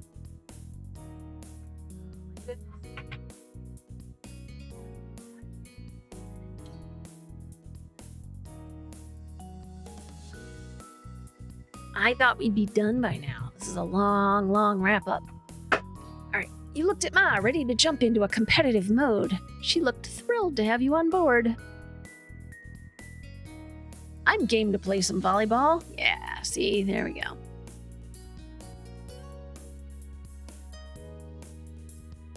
Now that plans were settled, the group temporarily split into two. Anyway, All right, sports stars, you're gonna have to pick partners and then it's game on. Mr. Holden left the rest of you to deliberate and turned his attention to drawing a makeshift court in the sand. Well, she walked over to you and hooked her arm around yours. You laughed. I want to be on Jamie's team. You paired up with Ma. Would it be okay if I was on Cove's team? I can't be away from him for more than 30 seconds at a time. No, it's fine. Pair up with Ma. All right, it'll be Ma and me. You wanted to have fun with your Ma. Cove put on his game face, not intending to go easy on you, now that you were on opposite sides. When Mr. Holden finished drawing the court, he went and fetched the volleyball from the various other supplies you all brought there. Sounds like we have our teams all set, right? Yes. Yes. Good, good. Now get to your sides. 4 of you situated yourselves on one side or the other of the court with your partner. Mr. Holden tossed the ball to Ma. do you mind? Since this was all Noelani's idea, I think it's fair she gets to serve first. Yeah. Woo, Ma! Show 'em who's boss! Go, Jamie! Make them eat sand! You kicked a small heap of sand out of your way on the simple court, making her laugh. You turned back toward Ma. Don't hold back. You're going down. Good luck, Ma. Quietly got serious. Don't hold back. I wouldn't think of it. With that, Ma got into position and delivered a practiced first serve. The game began. In the battle over the volleyball, both teams scored points. There wasn't a set amount to reach to end things, so it went back and forth for as long as everyone wanted to play. Much sports ball was done that day. And the game went on for quite a while as everyone got into it, especially with the cheers and added commentary. Liz and Mr. Holden made the whole game better with their humor and wit. From a distance, the jewelry-making group would also cheer when they heard shouts coming out of the court. On top of that, they would hold up each newly made piece in the air, and the players would take a breather to applaud the creation. It wasn't until all of you were exhausted from the running, spiking, and diving that a truce was called. You enjoyed every moment of it. The afternoon continued to drift by, but the fun was still going strong. Cove was thrilled when you pulled out the drink you had been saving. It meant a lot to him that you wanted to savor it. That was worth the teasing smiles your family gave. Occasionally, someone would head back to the houses to use the bathroom, rest away from the sun for a while, or to retrieve something that they needed, but they always came back. The beach was never empty, and there was always a new conversation to take part in or another game to join. At one point, Mr. Holden even broke out his pack of cards. He roped the whole group into a few rounds of good old Go Fish. There was only one thing that could bring this beach day to an end, and that was for the day itself to end. Before anyone realized it, the sun began to set over the sea. As that happened, you were taking a break, sitting on a towel with your legs stretched out past it and your feet buried in the warm sand. You were sorting through things you collected on the beach throughout the day. Shortly, you looked up to see your moms approaching. They stopped in front of you and smiled. Hey there, kiddo. How are you? How are you doing? I'm doing really good. How are you? We're wonderful. You both sat down, squishing you between them. Ma leaned her head against yours, and Mom started rubbing your back soothingly. Nothing more was said at first, but Ma sighed contentedly. Mom looked at you wistfully. We're both really proud of you, Jamie. True. You grew up to be more than we ever could have hoped. Thank you. It's only thanks to you two. Your eyes started tearing up. I'm not sure I deserve any of that glowing praise. Let's cry. It wasn't your intention. Their praise took you by surprise. Your bottom lip started to quiver. Everything okay? Oh no, sweetie. We didn't mean to make you cry. Ma wrapped an arm around your middle and squeezed you tightly in a side hug, and tears started running down your cheeks. Mom lightly brushed some of your hair. It's okay. I'm just so happy I got to have you as my mom. After that, all three of you were sitting there sniffling and teary-eyed. You wiped some of the tears away with the back of your hand. I don't know how we got so lucky with you and Liz. Ma reached out in front of you for Mom's hand. She gave it to her, and Ma squeezed it. Of course. We must have done something right. You stayed there quietly and contently, watching the sun set with your parents for a while. Until Mr. Holden called out to you. He was still walking in your direction. We were talking and think we're going to take a walk down the shore. Any of you want to come?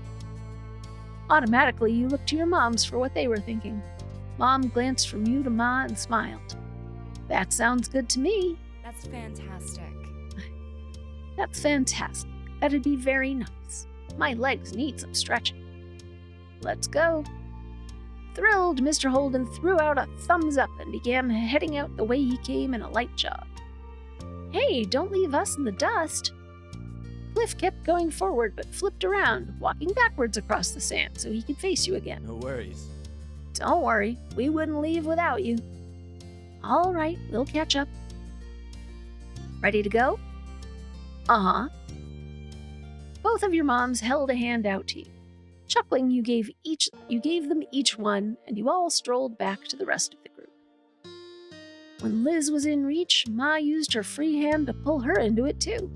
Liz shook her head, but her mouth quirked into a smirk, and she didn't resist. Together as a family, you followed behind the others hand in hand. Your feet squished into the wet sand as the waves rolled over them, and you didn't have a single care in the world as more and more stars began to dot the sky. Once the sun had long been out of sight, it was finally time to pack up. The closing of the day and the ever-approaching end of summer seemed to intertwine. It caused a quiet, reflective mood to blanket over the group. On the beach, Terry and Miranda took turns compressing Cove in a hug before moving on to do the same to you. You chuckled, still overjoyed that you got to see them today. I'm sorry we have to go already. My parents are here. That's okay. Still, I wish we could help clear all this up. Don't worry about it. Just thanks for coming out today. It was cool having everyone here. Yep. Oh yeah, I'm super glad we came. Hopefully we can do it again sometime. Nodding, you turned your attention to Terry.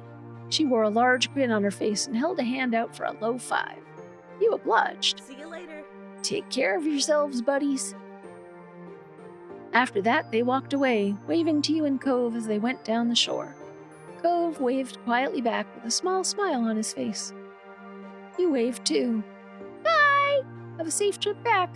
I'm happy I got to see them. Why does this matter? We could have had so many other decisions today. Bye! Cupped your hands around your mouth to project the word louder. They both waved faster. Bye! Have a good night.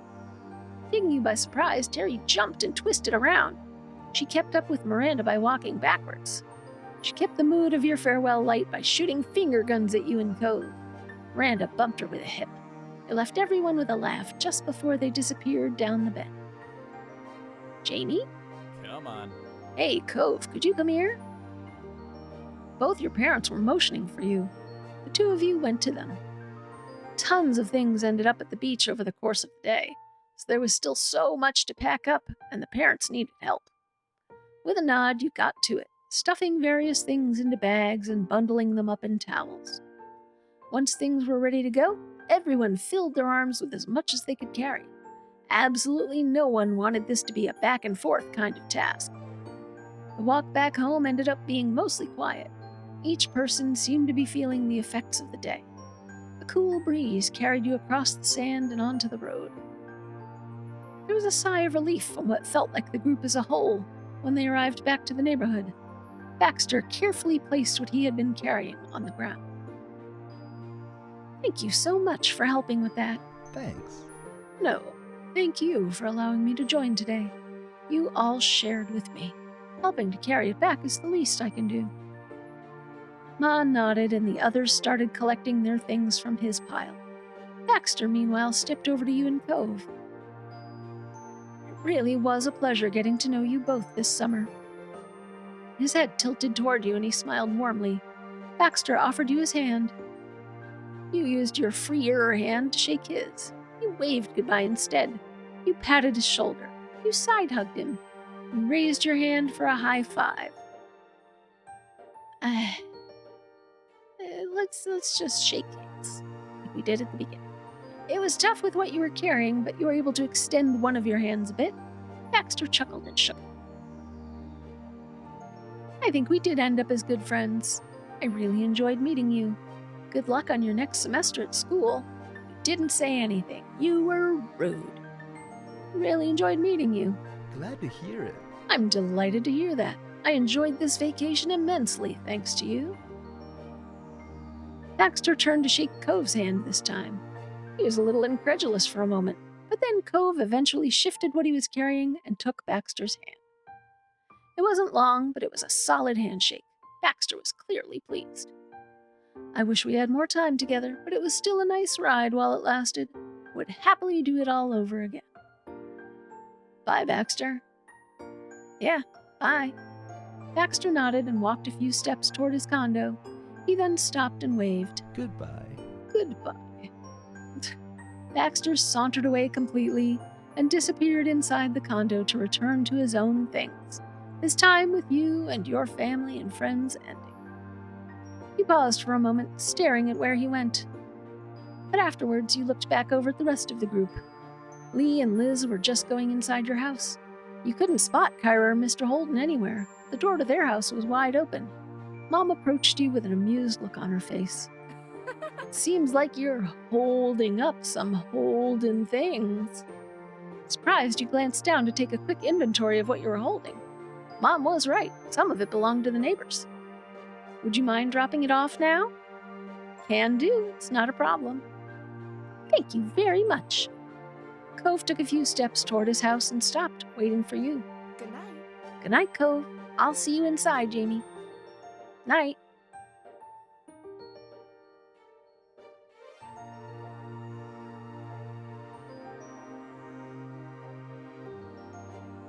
Caught up to Cove, and together you went over to his house. Walking in the front door, you saw Kyra and Mr. Holden busily unpacking already. Alright, I gotta take a quick break and go pick somebody up. I'll be back. You won't even notice I'm gone. Alright, resumed. Are we properly ready?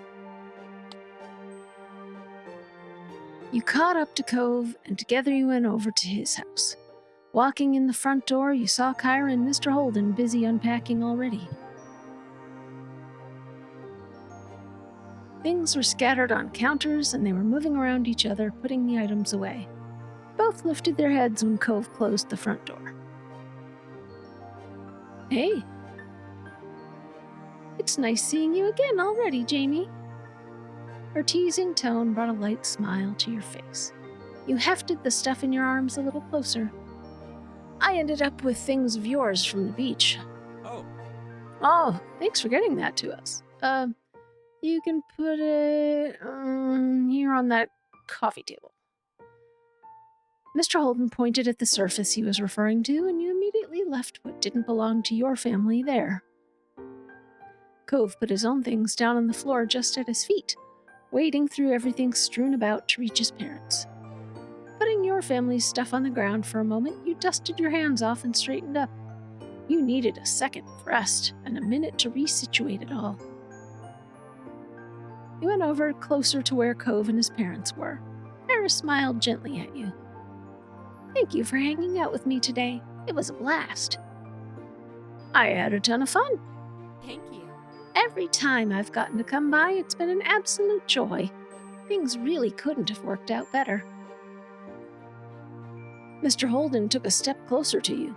Kyra moved aside to let him say goodbye too. He grinned. Thanks for always being such a friendly neighbor. And not just right now, but for as long as I've known you. I didn't always make it easy. You and your family are good people. I really, truly appreciate it. Thanks very much. Thanks again, Jamie. So much. At that, Mr. Holden reached over and gave you a soft pat on the top of your head. I'm really glad that you're my neighbor.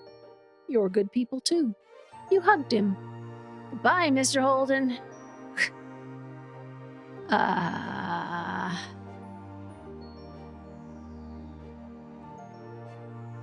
glad that you're my neighbor. Mr. Holden's brows furrowed with emotion. Your words really did touch him. Me too. Mr. Holden was staring at you, but his gaze seemed far away. Maybe he was looking back at you who used to be the 8-year-old he had asked to be his son's new friend. See you. Bye, Jamie. You smiled softly. Then Cove took a step forward. He gestured to his pile of things he had carried into the house. Don't worry about it. Don't worry about all that. I'll put stuff away in a few minutes. Right. I need to go do the same with my family. I figured. Cove walked you to the door and held it open. Taking one last check around to make sure you had all your things to bring home, you went into the road. He leaned his body against the door frame, not following you out. So this is it, huh? Actually, that's not what I mean. His expression twisted and he shook his head a bit, like he was trying to banish the pensive thoughts. Bye. I'll just say bye. Bye. I'll see you soon. Your mouth pulled into a soft smile, and you weren't sure who you were trying to reassure more. Cove reached forward and gently cupped your face with one hand. His thumb trailed across your cheek for several heartbeats. Mesmerized by his blue eyes, you stepped forward, delighted to oblige the request he was silently asking. He met you halfway as you smiled into the kiss.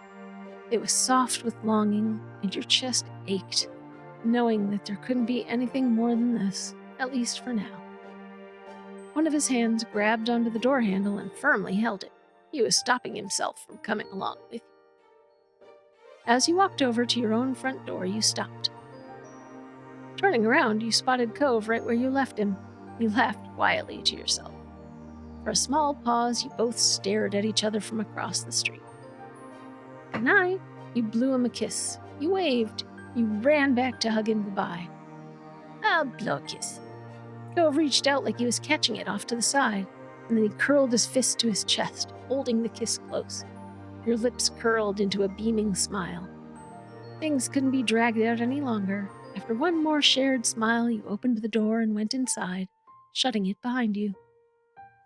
A few steps in, you saw your family gathered in the living room. They were still busy unpacking and cleaning. You added the things you brought to the pile on the kitchen counter. Mom stood up, rubbing her eyes a bit. She yawned loudly. I'm bushed. How about we finish the rest of the chores tomorrow? Yes, honestly, it's too late for this. Thanks. Please and thank you. Ma put her hands on her hips and turned to assess the room. Ma was not one who liked to leave a mess about, but she sighed. All right. I suppose we can make an exception to the usual rule. It has been a really long day. Liz grinned contentedly. Lee wasted no time in skipping over to you and hooked you into a side hug. Good night. I hope you have the loveliest of dreams. Of you-know-who. Lee ended that sentence with a wink and a hearty laugh. She let you go. I hope you have good dreams too. You hugged her back. You shook your head. You blushed. You laughed. Just laugh. Her comment was pretty much exactly what you were expecting out of her, and for several moments you couldn't stop laughing. Lee giggled, happy that you were also enjoying her teasing. She playfully nudged you with her elbow. The grin on her face widened. Don't worry, your private thoughts are safe with me. Here's to us, Jamie. Tonight, tomorrow, and forever. You smirked at that. Yeah, family forever. Thanks, Lee. You're really lucky. You nodded quietly. Yeah, family forever. Lee leaned in close to whisper in your ear. You didn't fail to catch the teasing look on her face. Aw. Exactly. There's no escape. That got a laugh out of you. You lightly pushed her shoulders. Lee stretched her arms high over her head. She yawned loudly and looked at you with tired eyes. I think that's my cue to head to bed. Bye. I think so too. Have fun sharing the room with Liz. She laughed at that, and Lee shuffled off toward the guest bedroom. Before you had a chance to do anything else, you could feel the top of your head being tapped. You spun around to see Liz smirking. Nighty-night.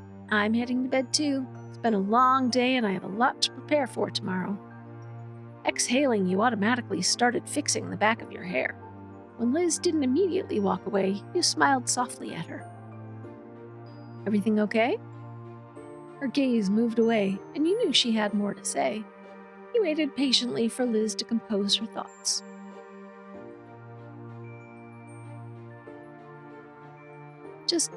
It's been a good summer. It was nice to come back home. You nodded, and Liz gave you a teasing nudge as she went by. Amused, you turned and watched her go. Love you, little kiddo. Good night, Liz. I love you too. Bye, old sister. You gave her a hug goodnight. You smiled back. Love you too. Liz stopped walking and stared at you for a moment. She smiled softly at you. Get some sleep soon. Morning will be here faster than you know it. I will. When Liz was out of sight, Mom started up the next conversation over her shoulder. Aren't you heading up to bed too? I want to relax first. I want to finish getting everything cleaned up.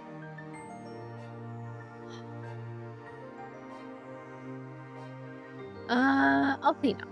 What? What? Are you sure? Can wait. Glancing around the room a moment, the disarray made you feel a bit twitchy. You had a feeling that you'd sleep sounder if you took your time cleaning before bed. Yeah. Ma came over too, smiling understandingly. She pulled you into a big hug. Love you. All right, you do what you need to. I love you. When you were done hugging Mom pulled you into another hug. Their actions, basically handing you off to the other, had you laughing I jovially. love you. I love you so much.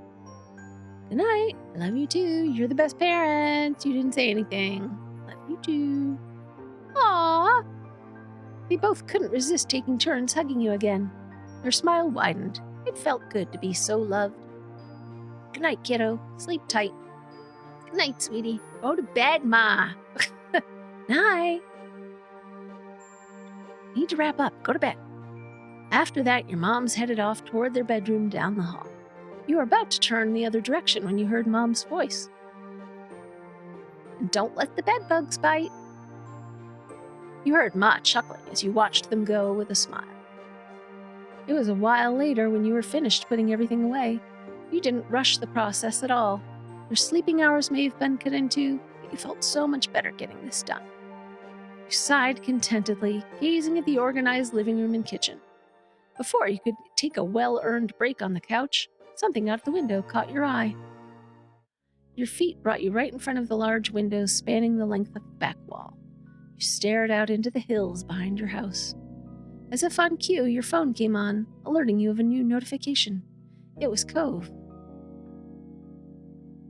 Want to hang out on the hill tonight? Something inside told you this was the right kind of night to take a trip out there. You sent him back a very quick message. Yeah. Went over to the front door. Stepping over the threshold, you gave the living room one last glance over your shoulder. Then you shut the door behind you. Silently, you made your way to the Poppy Hill. With light steps in the dark, you walked across the hills behind your house. Up ahead at the very top, silhouetted beneath the night sky, was a familiar figure already waiting there. Smiling, you wondered just how he always got there first. You even had the advantage of living closer. Then again, and maybe it was only in your mind, but somehow Cove was intrinsically linked with this place. After all these years, it would be weird to scan this horizon and not find him there, as surreal as the shore without the sea. The distance between you was growing shorter by the second. Hearing the grass and earth crunch under your feet, Cove turned. A grin spread over his face as he saw you. You took your place standing behind him on the crest of the Poppy Hill, looking out over the ocean. Same as you'd done on countless times since he'd first arrived, when you'd found him on this very same spot. Jamie. He had officially broken the silence, the spell that had held you both in place. You looked at him expectantly. There's something I've always kind of wondered about. He cocked his head, giving you a sidelong glance. What did you think about when we met? I was just a kid you'd never seen before, bawling his eyes out on the hill next to your house. He chuckled, his eyes drifting toward the sea beyond, before flicking back to you. The way his gaze pulled back to you made it clear that he was genuinely invested in the topic. Luckily for him, you remembered what initially struck you in that moment. It was as if it had only happened yesterday. Well, I remember noticing the huge glasses you had then. Cove burst into genuine laughter at your reply. I guess that's fair. It did kind of stand out. Sighing a bit, you continued to reminisce about that first meeting. I also remember feeling bad about what was happening. I remember that, too. You ran a hand through his hair, and you knew this line of questioning wasn't at an end. Even before he spoke again. I mean, Do you remember what you thought about me? You know, as a person? Was I annoying or mean or... I wanted to get to know you. I didn't know what the feelings were at the time, but I thought you were cute right away. I thought you were special somehow. I just worried about you because you were so sad. I didn't know what to make of you at first. I don't really remember anymore. Oh.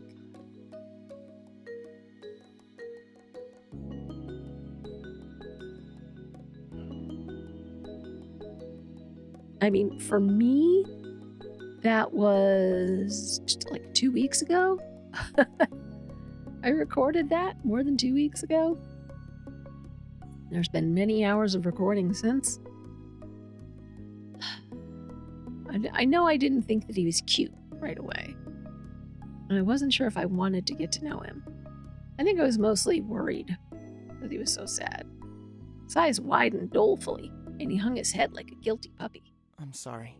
Sorry for upsetting you. A decade ago, Cove's hand drifted to the scar on his arm, his fingers unconsciously gliding over the mark.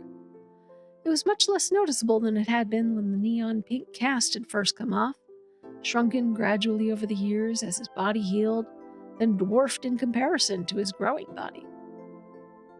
Still, his fingers came back to it without thinking. He gave a half smile, not meeting your eyes. I feel bad now. The thoughts I had were, well, considering what you were thinking, I came across as a lot worse of a kid. You didn't like me? No. No, it definitely wasn't that. Cove lifted his head up, finally committing to meet your eyes fully once more. I remember you that day. I remember it really well. I don't think I'd ever be able to forget. I can picture the way you looked back then when I first saw you standing right here. I still know the expression on your face when you chose to sit with me in the grass. He chuckled self-derisively, interrupting his own monologue. You scared me at first. I figured I'd be alone out there until I had to face my dad again. And then suddenly another kid appeared out of nowhere. It was startling, but I got over that fast. You were a strange person in a strange place, but in that moment you were exactly what I needed. Somebody I could talk to freely about what was happening and how it made me feel. And you listened to me. You stayed with me. He sighed, then bit his lip as he gave a small smile. I was a little bit spoiled growing up. No. You let him continue. A little? Yeah, you were. It wasn't bad. You were dealing with a lot.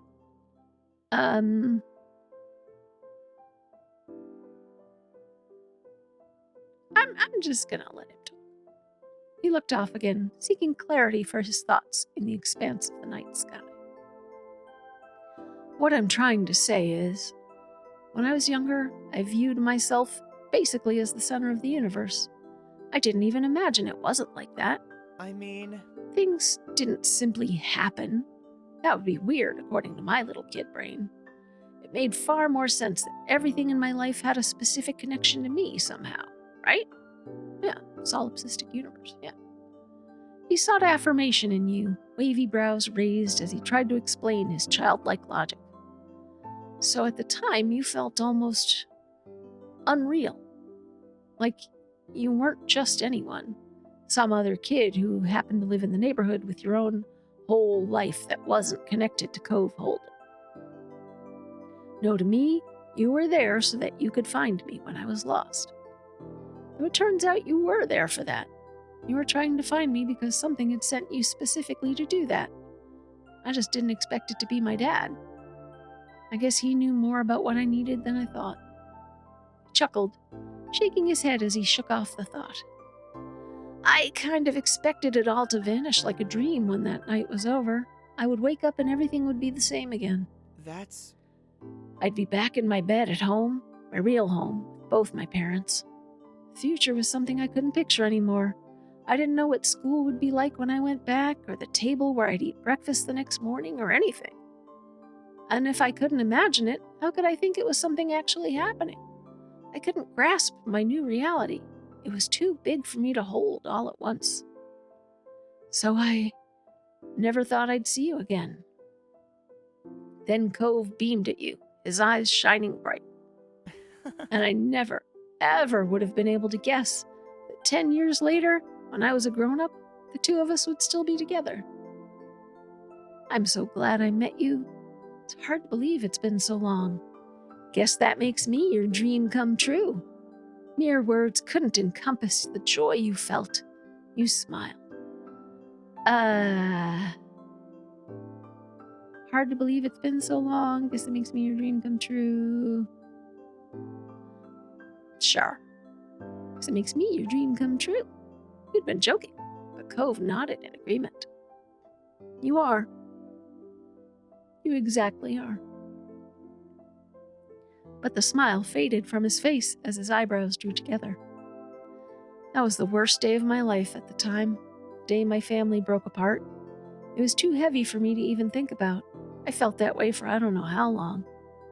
He held a hand over his heart, connecting with the pain he'd felt as a child, and looked at you earnestly. It's okay. That was never really true. Things have only gotten better with me, and with Dad and Mom. It was the change we all needed. His eyes were growing misty. So when I remember that time right now, it's not the point that my life was over. It was only the moment that I met the person I was going to be with. When I was crying to a stranger over what I thought I'd lost, I didn't have any idea that they would be the one thing in the world that I actually wouldn't be able to live without. Aw, I never want to lose you. You're so wonderful. Thank you for all of this. You couldn't reply to that. We need a response that's just, aw.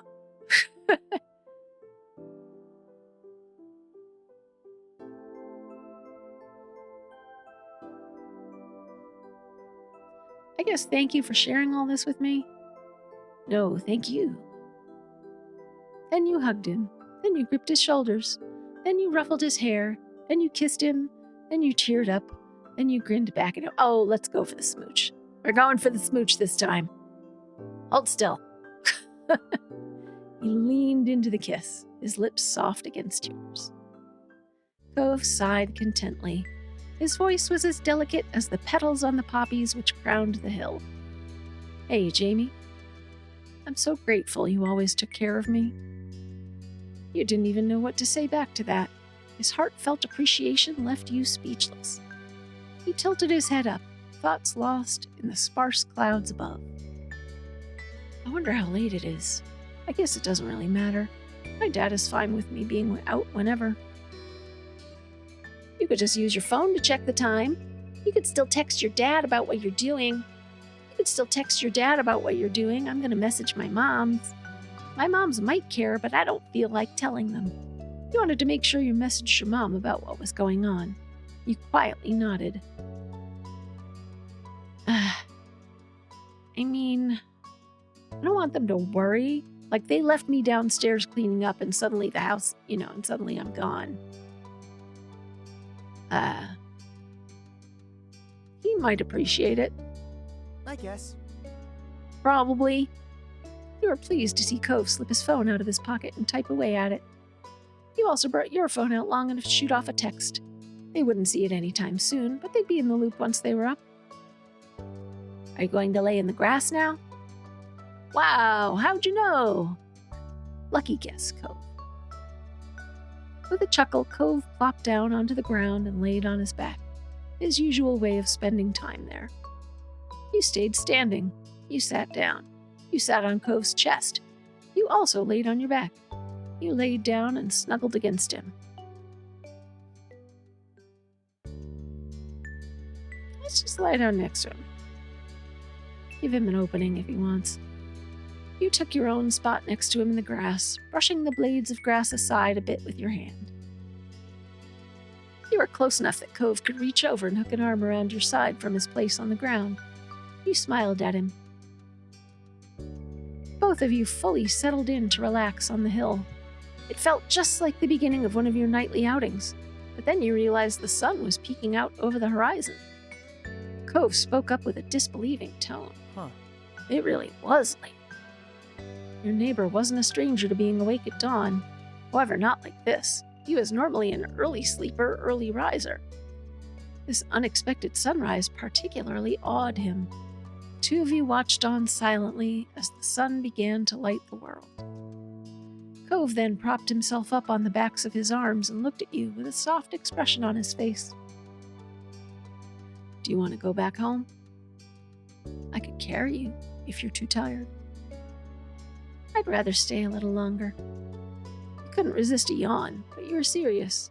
Couldn't be time to go already. Cove chuckled affectionately and gripped you a little more. I get it. Okay, but it's been a long day. We've done a lot of things, like really a lot. It has to end sometime. I know, you're right. Since when were you okay with things ending? Does it really have to end? Since when were you okay with things ending? That made him laugh again. It was a fair question. Since you made me feel better about it. And we can still stay if you want to. Cove smiled brightly at you, as warm as the new rays of sun that were tickling your skin. In that moment, you couldn't have appreciated him being there more. You situated yourself to be comfortable. You leaned into Cove. You kissed him. Lean in. You bent yourself against Cove for extra support. He tilted his head against yours. Good night, Cove. Good morning, Cove. You're my favorite neighbor. And you didn't say anything more. I'm going to say you're my favorite neighbor. You're mine, too. All right, I'm going to save here just in case.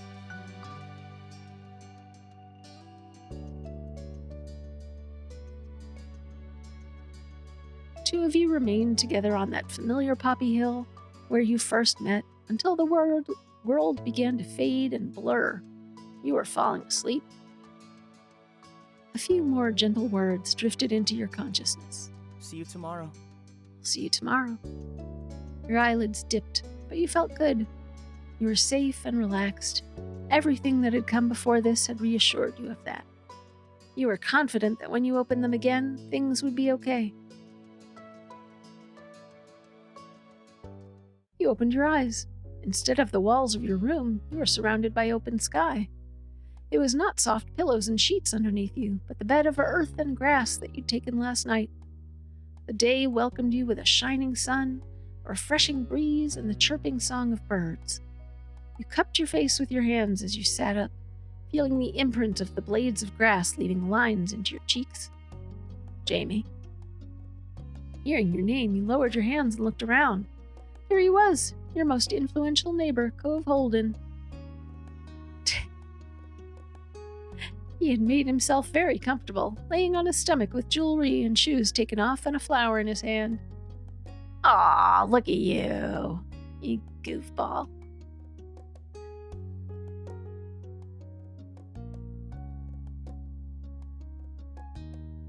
Good morning. Good morning to you, too. Cove laughed, tickled with the overall situation, and simply being able to spend time like this.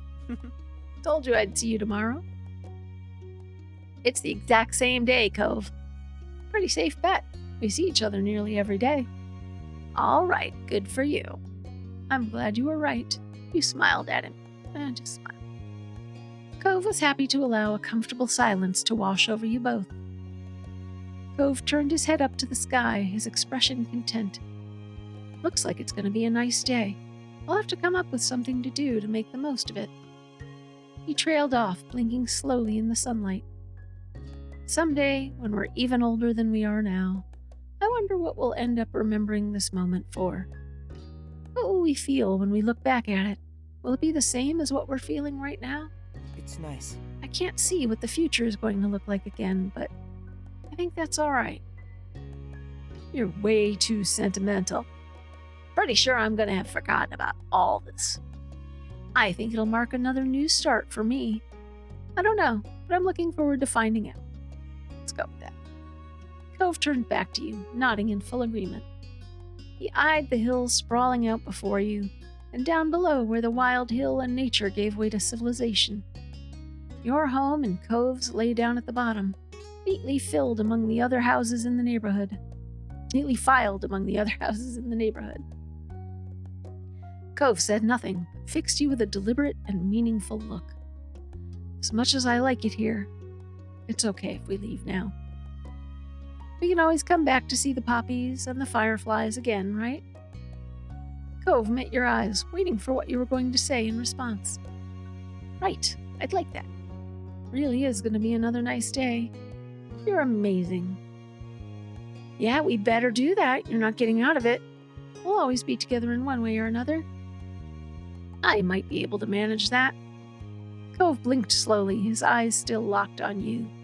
But you didn't need to see his face to know that he adored you. If there had been any room for doubt, the tender way he spoke would have filled it up. You're really irreplaceable. Huh. Cove beamed at you. His expression was so unlike the one he'd worn when you first found him here, swaddled in sadness and uncertainty. Yet you couldn't help but glimpse that boy once more underneath his bright expression and matured features. Come on. Come on. He offered you a hand. You accepted it, your palm fitting around his. Cove lifted himself up, pulling you along too. Our parents probably aren't going to come running for us this time. We've got to make our own call, and I say that we can't hide away forever. Poppy Hill is just one part of things. There's more out there for us than this time and this place alone. Let's enjoy it.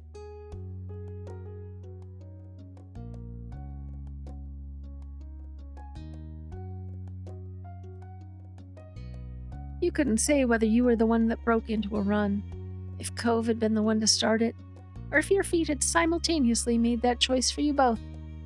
The end result was the same, the two of you dashing down the hill like children, but with the nostalgic revelry that could only come as an adult. As the wind whipped past you, you knew that family and friends were waiting at the end of your sprint. There were more memories to make after all.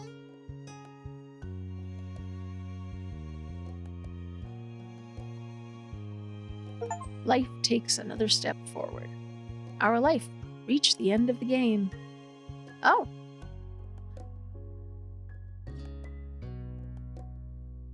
Is it? I thought we had a whole other summer. All right.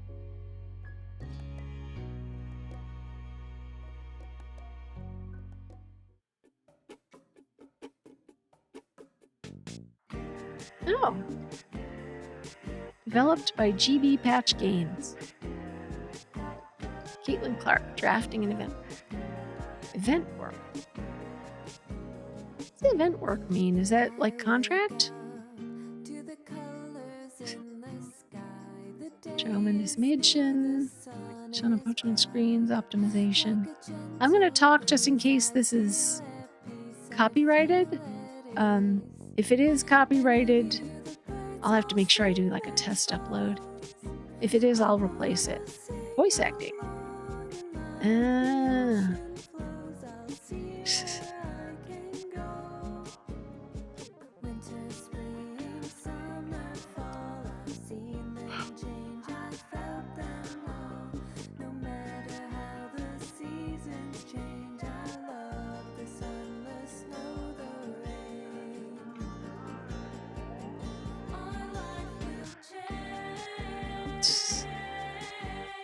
Fat Bard, original ending theme.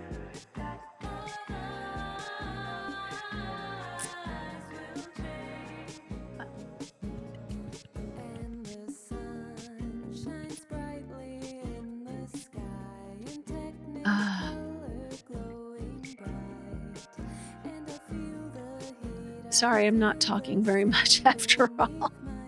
It's coming up on midnight and now I have to edit. So I may end up doing what I did with the previous episode and breaking it into 2 parts. After all. So should have guessed we were coming up on the end with all the wrapping up we were doing. But yeah, I went for the canon boyfriend ending.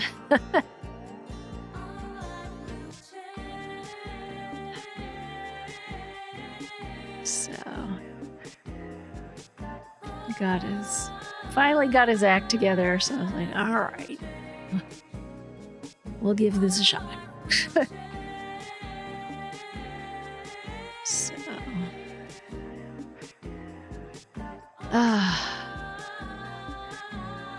goodness. This is nice. very end of an anime type of theme. So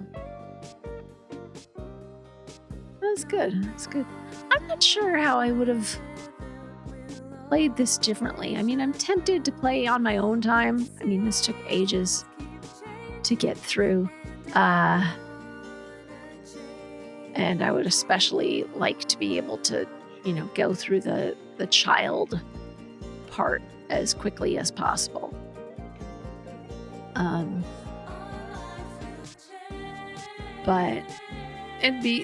There are so many directions you can take this in. I mean, again, I'm here and there. I poked fun at the writing, but it's very well structured,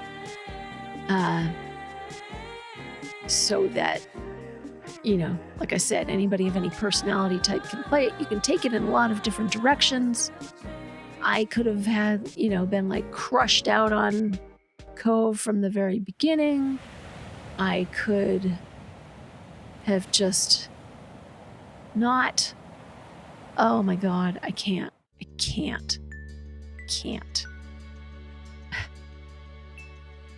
All right, I'm gonna go through this quick.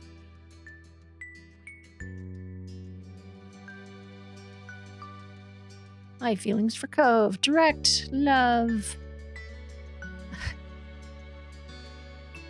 All right. And you know what? I'm going to save here. Worry about the rest later. Just worry about it later. I have to go to bed. First I have to edit. Then I have to go to bed. And then I have to work. So I'm going to leave it here. If there's more to be done, there will be another episode. If not, you'll see me for the next game. Thanks for hanging out. See you next time.